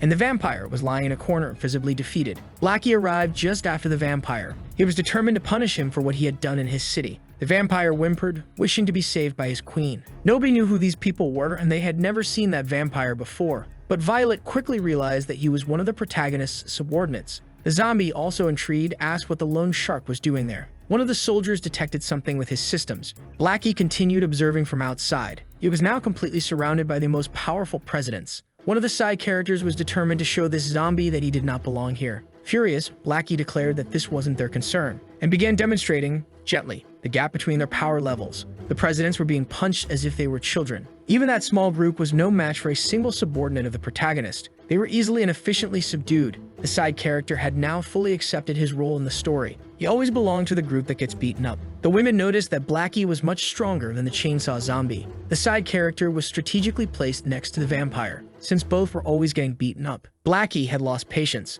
It was time to eliminate some people. The dust seemed dangerous. Violet warned the girl not to touch it, but the protagonist was already prepared to correct his subordinate. Gently, he interrupted Blackie's aggressive actions. Blackie was already on his way to being completely neutralized. He was caught off guard by the presence of his boss. Another shockwave erupted, sending the others flying. A soldier informed the department head about the new president's strength. The presidents standing before him were like ants. The ancient civilization was right. He was truly powerful. After stopping his subordinate, the protagonist took him to the top of a building. Blackie wanted to know what was going on. The zombie reminded him that he couldn't kill people. Meanwhile, the department head activated the gauntlet. The protagonist was explaining to his subordinate that this was the headquarters of the people who gave them the city. His brief speech was interrupted. A solar eclipse began forming in the sky. This was unexpected. None of the humans could explain its origin. The sky darkened completely. Even the citizens were growing anxious. Finally, the Blood Queen made her first appearance since her enhancement. People began to notice that there was someone in the midst of the darkness. The department head was trying to understand what was happening.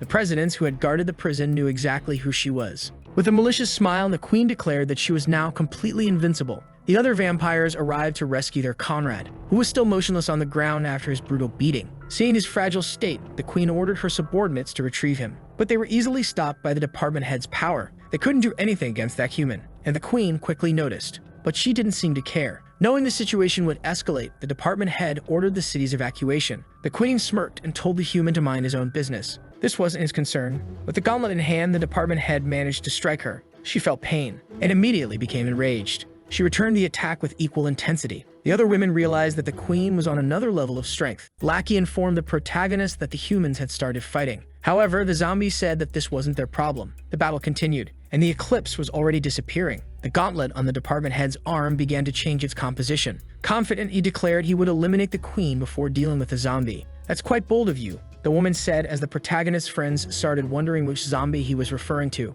Focusing all the power of the gauntlet, the department head aimed to settle everything with a single strike. But the queen was unfazed. She also wanted to finish things quickly. Like two Dragon Ball Z characters, they were on a collision course. The queen prepared a devastating blow, while the department head did the same. They were mere moments away from clashing above the city. The resulting shockwave was absolutely overwhelming. As expected, the gauntlet was overpowered by the queen's fist. The department head was sent flying across the city, crashing catastrophically into a building. With his arm shattered and the gauntlet destroyed, he struggled to recover. The queen wasn't even slightly impressed by such a mediocre display of power. and the department head was beginning to believe that the so-called ancient technology was a scam. "If this is what I was relying on, I shouldn't have even tried," he muttered. The queen acknowledged that he was the strongest human she had ever faced. 1,000 years ago, their battle might have had a different outcome, but that wasn't the case in the present. Now she would send him into an eternal slumber. Before she could land the finishing blow, she felt an ominous threat approaching. A clean and powerful slash was executed. She narrowly avoided being hit. Violet declared that the queen was fighting the wrong person. The queen wanted to know who this dangerous individual was. With her sword resting on her back, Violet announced herself as the queen's opponent. Her expression had changed completely. She was now using the genes she had received from the protagonist. Those who witnessed her transformation were left speechless. Meanwhile, the vampire girl was still trying to rescue her fallen friend. But Dawn wasn't going to let that happen so easily. Seeing that the woman had also transformed, the vampire trembled in fear, realizing how bizarre these people were. The queen quickly noticed the presence of another enhanced woman. The two exchanged brief glares while the vampire declared that her opponent wouldn't get away with this. The three powerful women were on the brink of battle. Violet's aura had changed completely. With her sword drawn, she prepared to attack the queen. The department head remained gravely wounded. No one could say for sure what had happened to Violet, but she was very different now. The vampire refused to let Dawn have her way with her. Breaking free from her grip, she quickly created distance between them. This only made Dawn even more interested in her prey. Irritated, the vampire declared that she wasn't just any ordinary opponent. "If you're not weak, then prove it," Dawn challenged. Seeing the vampire's attack approach, she wasn't impressed by its speed. She intercepted it with ease. This was a fight with an already determined outcome. Dawn started overpowering the vampire effortlessly. The observing presidents had no idea she was this strong. Performing bizarre acrobatics, the vampire attempted to evade the attacks. But there was a hidden trick in her movements. Using a small amount of her own blood, she created clones of herself. But none of them were a match for Dawn. The clones quickly vanished, and the vampire now doubted whether Dawn was even human. The Blood Queen was preparing to fight. Violet also made a move with her sword, but her power was immense. She sliced cleanly through the buildings behind her. Now the main headquarters was on the verge of collapse to the absolute horror of the presidents. The sheer power was absurd, reminding them of something familiar. The queen recognized what had happened. This woman had also been strengthened. But the queen's desire remained unchanged. She wanted revenge on her oldest enemy. She opened her eyes, revealing that her pupils had transformed. She had been waiting for this moment for a long time and was willing to do anything to achieve her goal. Despite the display of power, Violet was unfazed. She admitted she wasn't a match for the queen, but if that was all she had, she should give up on avenging herself against the zombie. "And now let me show you something really entertaining," Violet smirked, piquing the queen's curiosity. Placing her hand over her face, her power began to shift. She was about to reveal her second transformation. The skin on her face started changing, altering its color. Violet's body twisted unnaturally, and the presidents continued their never-ending journey of being increasingly impressed by this battle. Violet had become much stronger. Even the queen was now uncertain of what to expect from her. Condensed energy began taking shape, glowing with a deep violet hue. The presidents had to shield themselves from the force emanating from her, and the queen was genuinely taken aback as a mask formed on Violet's face. Her expressionless visage bore cold, deep eyes. The presidents were utterly terrified, unable to comprehend what they were witnessing. The queen, too, was deeply impressed. Even the protagonist hadn't expected such rapid progress. Dawn also became intrigued by this newfound ability to change forms. After observing everything unfold, the queen became lost in thought. Violet declared that words were a waste of time now. This time, the queen took the offensive, but Violet was just as skilled in wielding her sword. Both were fully prepared to continue their battle. The queen declared that only the weak rely on words.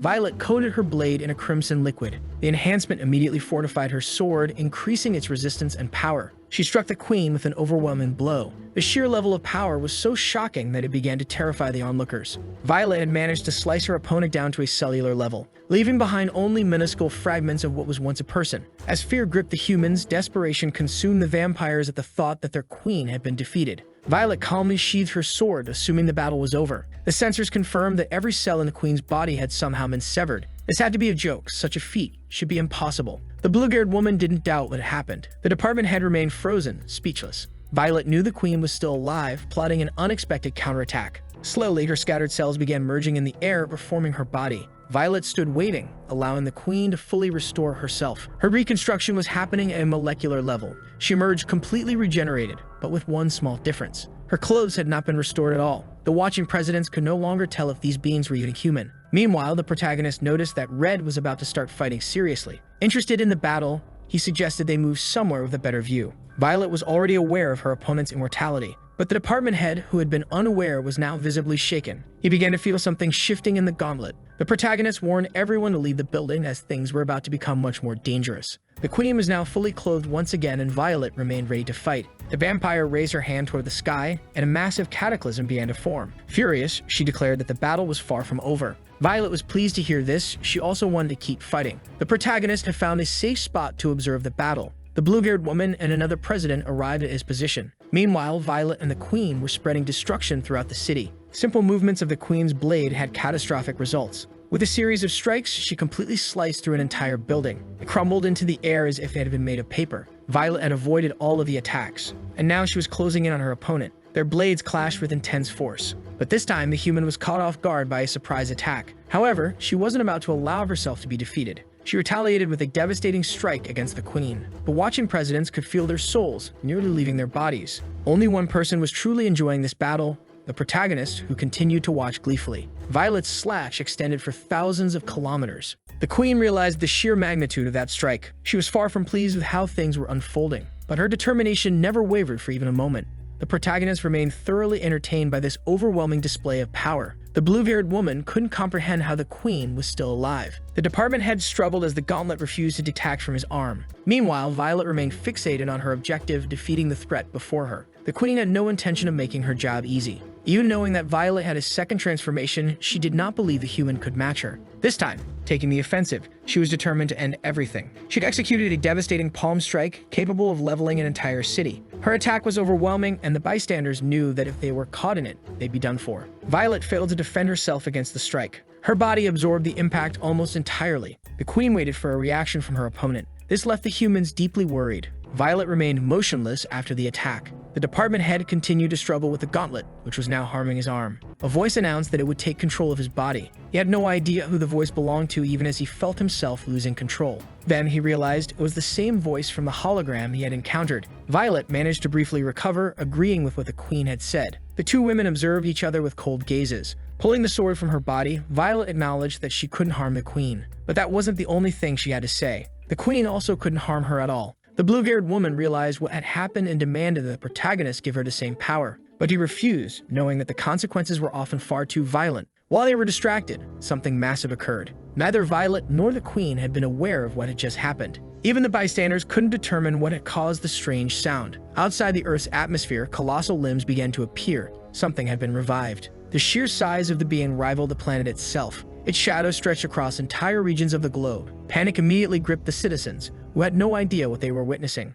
Back in the city, destruction continued to spread. Only the protagonist seemed capable of surviving it. He quickly noticed that people were in danger. Moving at immense speed, he reached them. One by one, he hurled the humans far away from the danger zone. The zombies understood that the entire city had now become extremely hazardous, and that monstrous figure had locked its focus on the two battling women. It was a robot of unfathomable proportions. Both the queen and Violet had to pause their fight. Neither of them knew what had brought this colossal machine into existence. Inside the robot, even the department head was at a loss for what was happening. The man from the hologram apologized it had been necessary to deceive him. He had to sacrifice himself for the sake of humanity. Some of the presidents had managed to reach safety, thanks to the protagonist. The most cowardly among them wanted to know what was happening. The others had no words left. Outside Earth's atmosphere, the colossal robot ascended. Violet had no idea what was going on. Within the robot's massive fingers, the protagonist was being held. Passengers aboard nearby aircraft were utterly stunned by the surreal scene unfolding before them. Gradually, the protagonist's expression began to change. Faced with this new enemy, the women seemed to silently agree to a temporary truce.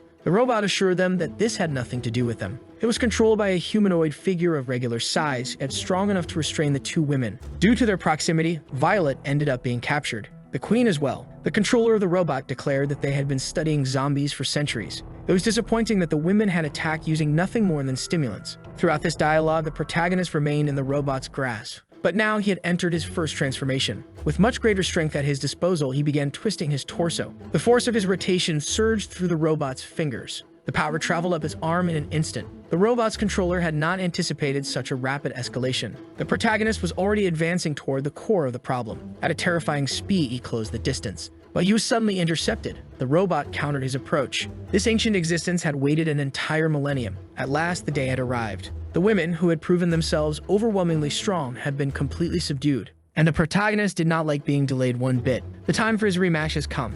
The man desires to finally defeat the zombie and witness its true form. Granting his request, the protagonist transformed into a generic character. Even though the robot's hand is enormous, it is incapable of stopping him. The protagonist hurled away with little effort. Observing this while completely immobilized, the queen couldn't help but be surprised. For now, the battle taking place is between the zombie and the giant robot. The ancient existence felt it was being utterly underestimated, and indeed, none of it was impressive to the zombie. Still on Earth, the blue-haired woman couldn't hide her shock. Climbing up the robot's body, the protagonist made his way toward its controller. A small crack began to open, revealing a massive compartment. Inside the larger robot, several humanoid drones were ready for battle. Faced with all of this, the presidents felt technologically primitive. Even with superior numbers, the drones could do nothing against the protagonist. He continued destroying them as if they were made of clay. On the arm of the larger robot, they tried to delay him in every way possible. But there was nothing they could do against absolute power. In his most powerful form, the zombie was utterly overwhelming. He was even capable of damaging the largest of the robots.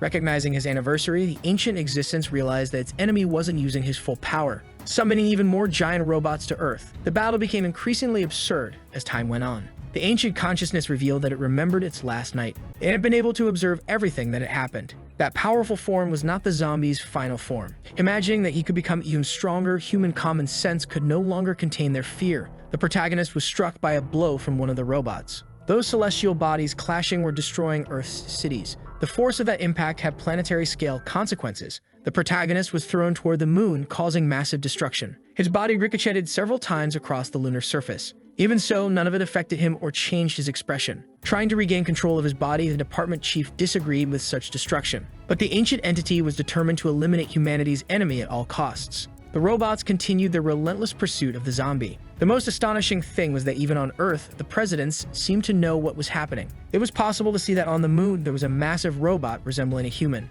The ancient man remained determined to eliminate humanity's enemy. The protagonist continued to dodge every attack. Once again, he managed to get close to one of the robot's faces, preparing to deliver another one of his powerful blows, striking the construct directly in a devastating manner. His unprecedented strength caused irreversible destruction. The ancient entity was running out of resources. The department chief said he had read the reports. Since becoming president, the protagonist's conduct had been impeccable and just. He continued trying to regain control of his body. The city under the protagonist's administration kept progressing with no evidence that he had harmed humans. In fact, he helped them quite frequently. This made the department chief consider the possibility of coexistence, but the ancient entity refused to accept such a thing, redirecting its violent drive to attack the protagonist. It claimed they had already attempted peaceful coexistence in past eras, but just looking at the protagonist was enough to understand the reality. There was no way to coexist peacefully with someone so powerful. Zombies were supposed to be an insignificant race, and they always have been, until the protagonist appeared out of nowhere.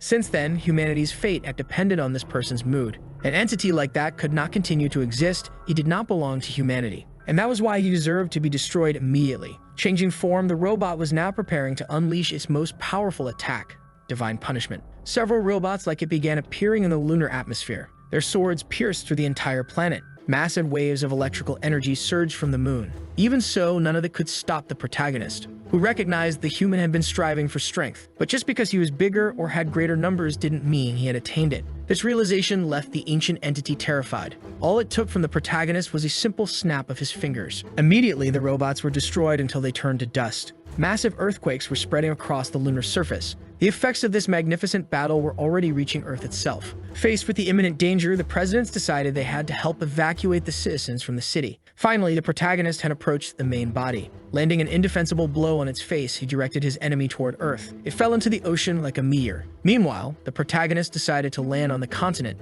Using his hands, he began to separate the land beneath his feet. Truly, there wasn't much that could be done against all that power. Inside the city, the presidents were already focused on the complete evacuation. Citizens frantically searched for shelter. The blue-haired woman noticed a crack that kept growing. She had no idea what it could mean. The protagonist continued to split the continent with his hands. Soon, all humans were overwhelmed by sheer terror. Once again, something of planetary proportions was occurring. Sensors detected that the earthquake had already reached 20 points on the measurement scale. As simple as tearing a sheet of paper, he had split the continent in two. Not even a feat of this magnitude required effort from the protagonist. Now, in the middle of the city, a massive rift separated it into two halves. Completely over the top, distracted by the imminent danger, the blue-haired woman fell into the abyss. It was so deep that its bottom couldn't be seen. Her fall was stopped by the courageous intervention of one of the extras. It was simply unthinkable that any form of life could accomplish all this. The extra told the woman to hold on tightly to him. She remained worried about what was happening in the city. Meanwhile, the consciousness of that ancient human struggled to recover. His body was being brutally struck by the protagonist, his hair having grown significantly. That man's body was hurled toward a distant mountain. Almost out of strength, he tried to mend his wounds. Turning to the head of the department, he asked if he now understood the magnitude of that destructive power. But he couldn't hear the response as he saw the approach of a colossal tsunami. The protagonist now had hair as long as Goku's older brother. It was hard to imagine what kind of life form he truly was. Having been freed from her restraints for some time, Violet watched the unfolding battle. The Blood Queen had never seen that form before and questioned whether this was really the zombie she knew. This was exactly what the ancient human had witnessed. This was the true form of the zombie that had destroyed everything. Knowing his opponent was now at full power, he charged at him. But the protagonist didn't even bother to move a single muscle. Blackie, watching his boss, began wondering if he had lost control. He needed to act quickly, or that human was going to lose his life. The ancient consciousness was using all its power to end the fight, apologizing for what it was about to do to the department head's body. Beyond his sheer coldness, the protagonist's facial expression was unreadable. All he did was make a small gesture with his hand. That alone was enough to completely destroy the ancient armor. Then, by clenching his fist, he increased the intensity of the attack. To the hologram man's shock, his body was completely twisted. He was launched toward Earth in a devastating impact. His armor was utterly eradicated. Even at its most powerful form, the armor was unable to subdue the zombie. Despite everything, the department head was still alive. Looking at him, the president grew sorrowful, believing there was no longer any hope for him. Blackie knew they couldn't be responsible for eliminating a human leader, and the protagonist was aware of that too, which was why he snapped his fingers. Immediately, the wound on the department head's chest began to heal. With the injury restored, the only remaining problem was his freefall from an almost stratospheric height. The protagonist concentrated on regeneration. Gradually, the void was being filled once again, and the presidents watched everything in stunned silence. Even the Blood Queen was impressed by that display of power. Violet was no different, equally awed. The department head regained consciousness, somehow returning to life. Looking to his side, he realized who had done it. The protagonist remained focused, doing everything possible to complete the regeneration. Finally, the head of the department understood how things were. He also understood why the ancient civilization was so determined to erase him from existence. What they felt about that zombie was most genuine fear. With that, the protagonist had concluded his participation in the battle. There was nothing else left to be done, and the presidents observed that unusual conclusion to the events. Violet immediately emerged from the ocean to meet the zombie. She appeared completely transformed, still with a mask on her face. But he had already returned to his base form, wanting to know if she had gotten used to using the power of the bloodline. She sighed deeply, saying that it was thanks to him, that everyone's home had been completely wiped from existence. If he could have ended it in a single blow, he should have done so from the start, but the zombie didn't want to scare people. Unfortunately, he ended up scaring the vampires. The Blood Queen did her best to hide. That event caused the southern continent to shift 130 kilometers, completely changing the Earth's climate and creating the deepest trench. Since they evacuated the city in time, there were almost no casualties, and the zombies were tasked with rebuilding the destroyed cities. The head of the department continued with his administrative duties. Now he finally knew why the ancient civilization wanted to destroy the zombies. It was up to him to decide what to do after witnessing all that power. The chief inspector appeared in his office at his request and was ordered to buy the highest quality eggs, because he had a visit to make the city itch. Meanwhile, in a new city, the Blood Tribe was establishing a settlement. One of them tried to hurry up the zombie worker, who was very slow. His friend wanted to know where he got the money to hire those workers, but he refused to answer. Even though they were enemies, the loan shark agreed to lend them money. He did so because the king ordered them not to fight, which would also prevent future robberies at the bank. That's why he granted a loan with abusive interest rates. Definitely, the nickname Loan Shark he received in this story was not given for nothing. Still in conversation, the young man wanted to know where the queen was. Since everything that happened, she remained very desolate. She never imagined that her enemy was even more powerful. Until now, every time she fought him, he only used a small fraction of his power. After witnessing what she did, she understood that she would never be able to reach that existence. Now everything was calm in City Itch. But amid the ruins of the ancient civilization, people were searching for valuable items. It was the mad scientists, and they seemed to have found what they were looking for. Before them was a small body that had been incinerated. Professor Jamie carefully observed his great discovery. He would not give up on achieving his goal as long as there was life in his body. The alarm clock rang in the protagonist's room. Waking up in a good mood, he gently turned off the alarm. But he still hadn't gathered the strength to get out of bed. The protagonist's name was Zombie. As he walked to the refrigerator, he acknowledged that he didn't know his age or have any memories of his human life. The only memory he had was of when he was a student and became a zombie. At first, he was as ordinary as all the others, just like those who have nothing special. But to avoid becoming a perpetual energy engine, he decided to get stronger. He stopped attacking people and started eating protein powder meals. Eventually, with much training and dedication, he became a zombie version of Saitama. His power was unprecedented. His first transformation was astonishing. His second transformation was terrifying. And in his final form, he was a walking cataclysm. Tired of fighting, he decided to help humans by solving countless problems. This led him to have his own city. The problem was that he had become too strong, causing a constant fear among humans. The doorbell to his apartment rang. He opened the door to see who was outside. Violet didn't understand how the leader of that city could be so lazy. It had already been 2 hours, and he was late. Closing the door, he said he would be ready in a few moments. This was the dawn of a new year, and they would assist the academy in continuing to grow. Several candidates were presenting themselves once again. From that moment on, the zombie would consider them for a period of prosperity. He was introduced as the new head of the academy and timidly made his way to the stage. The students shouted loudly, welcoming him. On stage, he simply observed all that obedience. Thinking that the students must be hungry, he brought eggs for them to eat. That was not exactly what they were expecting. The former chief was now just a president, and despite the provocations, he said that no one could defeat a zombie. The head of the department was sitting, calmly drinking tea. The inspector tried to approach him, saying that an emergency was underway. They asked her the reason for the urgency, and she simply said they were in serious trouble. The supreme president was calling them. That even surprised the head of the department. The head of the department took over the call from that point on. He said he was about to send his report, but the situation was urgent and he hadn't had time for that, though he would comply with the orders he had received. The inspector wanted to know what was going on, and he said that everyone was aware of the incident involving the ancient civilization. She didn't know how that was possible since they hadn't told anyone. He reminded her that the event was so grand that it could be seen even from the other side of the earth. According to the news, a great battle took place suspected to have involved the ancient civilization. That's what the reports were saying.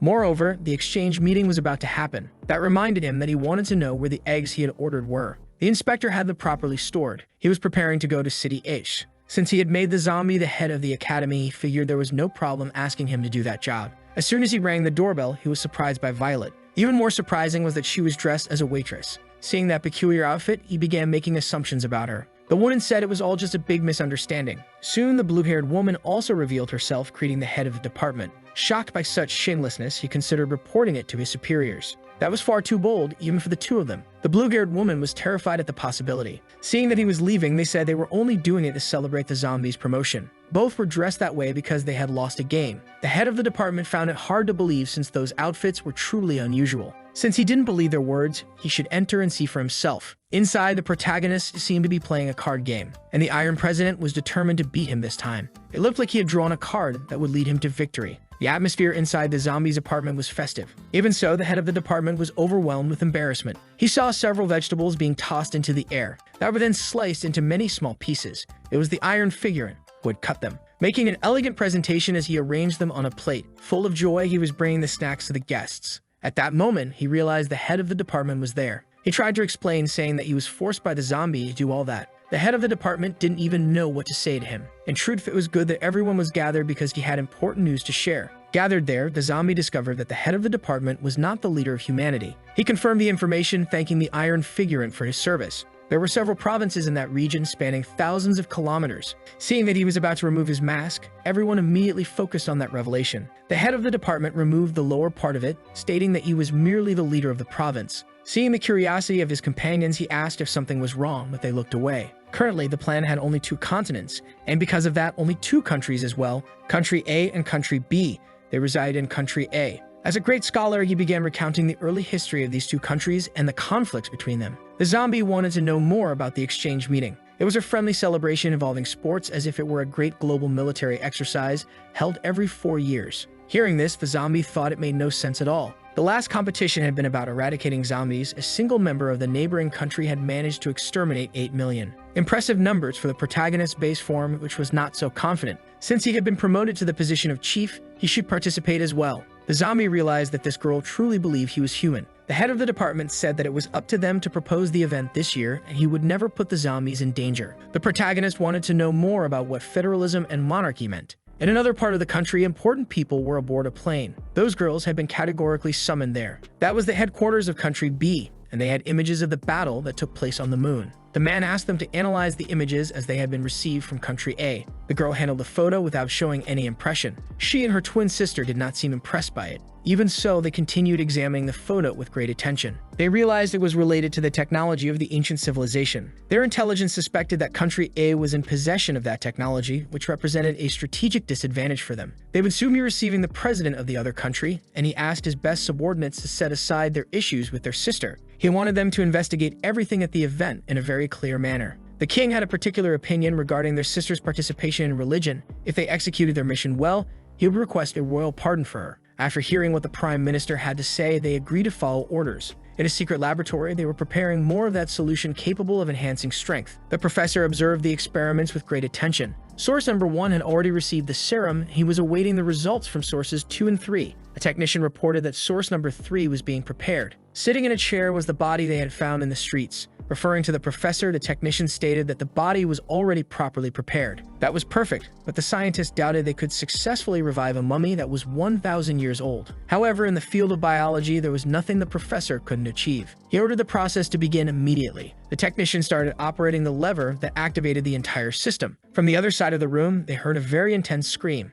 Even witnessing all that, the scientists still doubted their success. If they managed to resurrect such a powerful figure, it would truly be a complete miracle. Energy and serum began to flow into that dried-out body, until finally the process was complete. With great curiosity in their eyes, they waited to see the results of their actions. A faint cough could be heard, and the small scientist was extremely excited. Contrary to what he had imagined, the revived person appeared to be extremely ordinary and unremarkable. His expectations were shattered, and he thought the process had failed. He had expected to resurrect an ancient and powerful figure, but all they had was a middle-aged bald man. The scientist wasted no time approaching the newly revived man. He wanted to know who he was and where the powerful figure had gone. The bald man said that he was indeed from the ancient civilization and wished to be spared. The scientist called him a liar since he looked nothing like the image they had. The man said he was just an engineer. He didn't know how to fight. He designed armors, and there was nothing wrong with making cool armors. Outside the lab, the professor continued observing with great interest. It seemed even he was caught off guard by this. Seeing that the professor had turned his back on him, the bald man suggested they have a conversation since they were both men of science.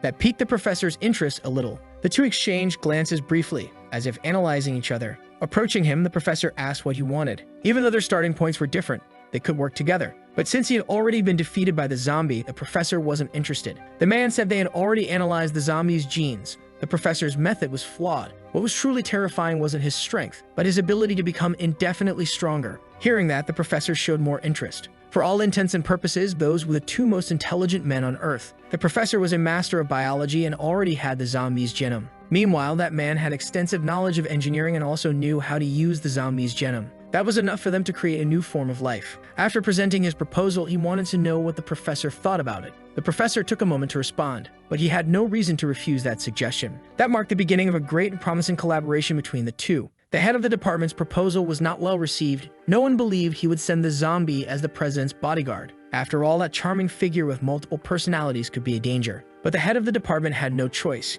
He was worried that this could be a dangerous trip. He definitely had reasons to be concerned, and soon his request was taken seriously. The matter had already been decided. The president specifically requested a bodyguard from that province. Moreover, with just a simple favor from the president, no one would ever question the zombie's identity again. However, they still couldn't reveal that he wasn't human. The entire province would have to answer to him, and the protagonist was allowed to take 2 trusted people with him. They wished the new chief all the best and good luck, as he would now be the representative of the province. At the top of the city hall, a certain zombie remains in timeout. Meanwhile, the protagonist is with some of his subordinates. For the mission he had received, he could take 2 trusted people with him. He wanted to know who was willing to accompany him. Silence filled the meeting room. Since the fiscal year closing was underway, the lone shark couldn't go with him. The others also already had their excuses prepared. The most bizarre among them wanted to accompany the boss, eager to prove that they were reliable to the humans. He was touched by the enthusiasm of both. Outside, he took them for a walk. During the trip, they unexpectedly ran into some people. The women were already waiting for the zombie, and the blue-haired woman found those dogs extremely adorable. She approached one of them to give it some affectionate pats. The grotesque dog responded that if she did that again, it would chew her up until there was nothing left. She was immediately startled by the animal's words. She never imagined a dog could talk. Violet had to explain to her that it was, in fact, a zombie. It was time for him to follow her now, as the president of the country wanted to see him. Finally, they appeared to be in another location. Other bodyguards had already arrived as well. Like all provocative extras, they assumed he would give up on the responsibility. They couldn't believe how the former chief had been replaced by some nobody like him. But what was even more bizarre was that the president had so much trust in such a small province. After all, they could easily beat that new chief with their hands tied. The protagonist made sure to demonstrate who was actually the strongest in the room. The impact was devastating. That extra had now become part of the decoration. Violet placed her hand on her forehead in disappointment. Meanwhile, the other bodyguards were also very impressed. The blue-haired woman already knew something like this would happen. In the presence of the president, he was finally received. Even so, he still felt quite shy about the situation. The president had received good recommendations about the new chief, who was supposedly the perfect bodyguard.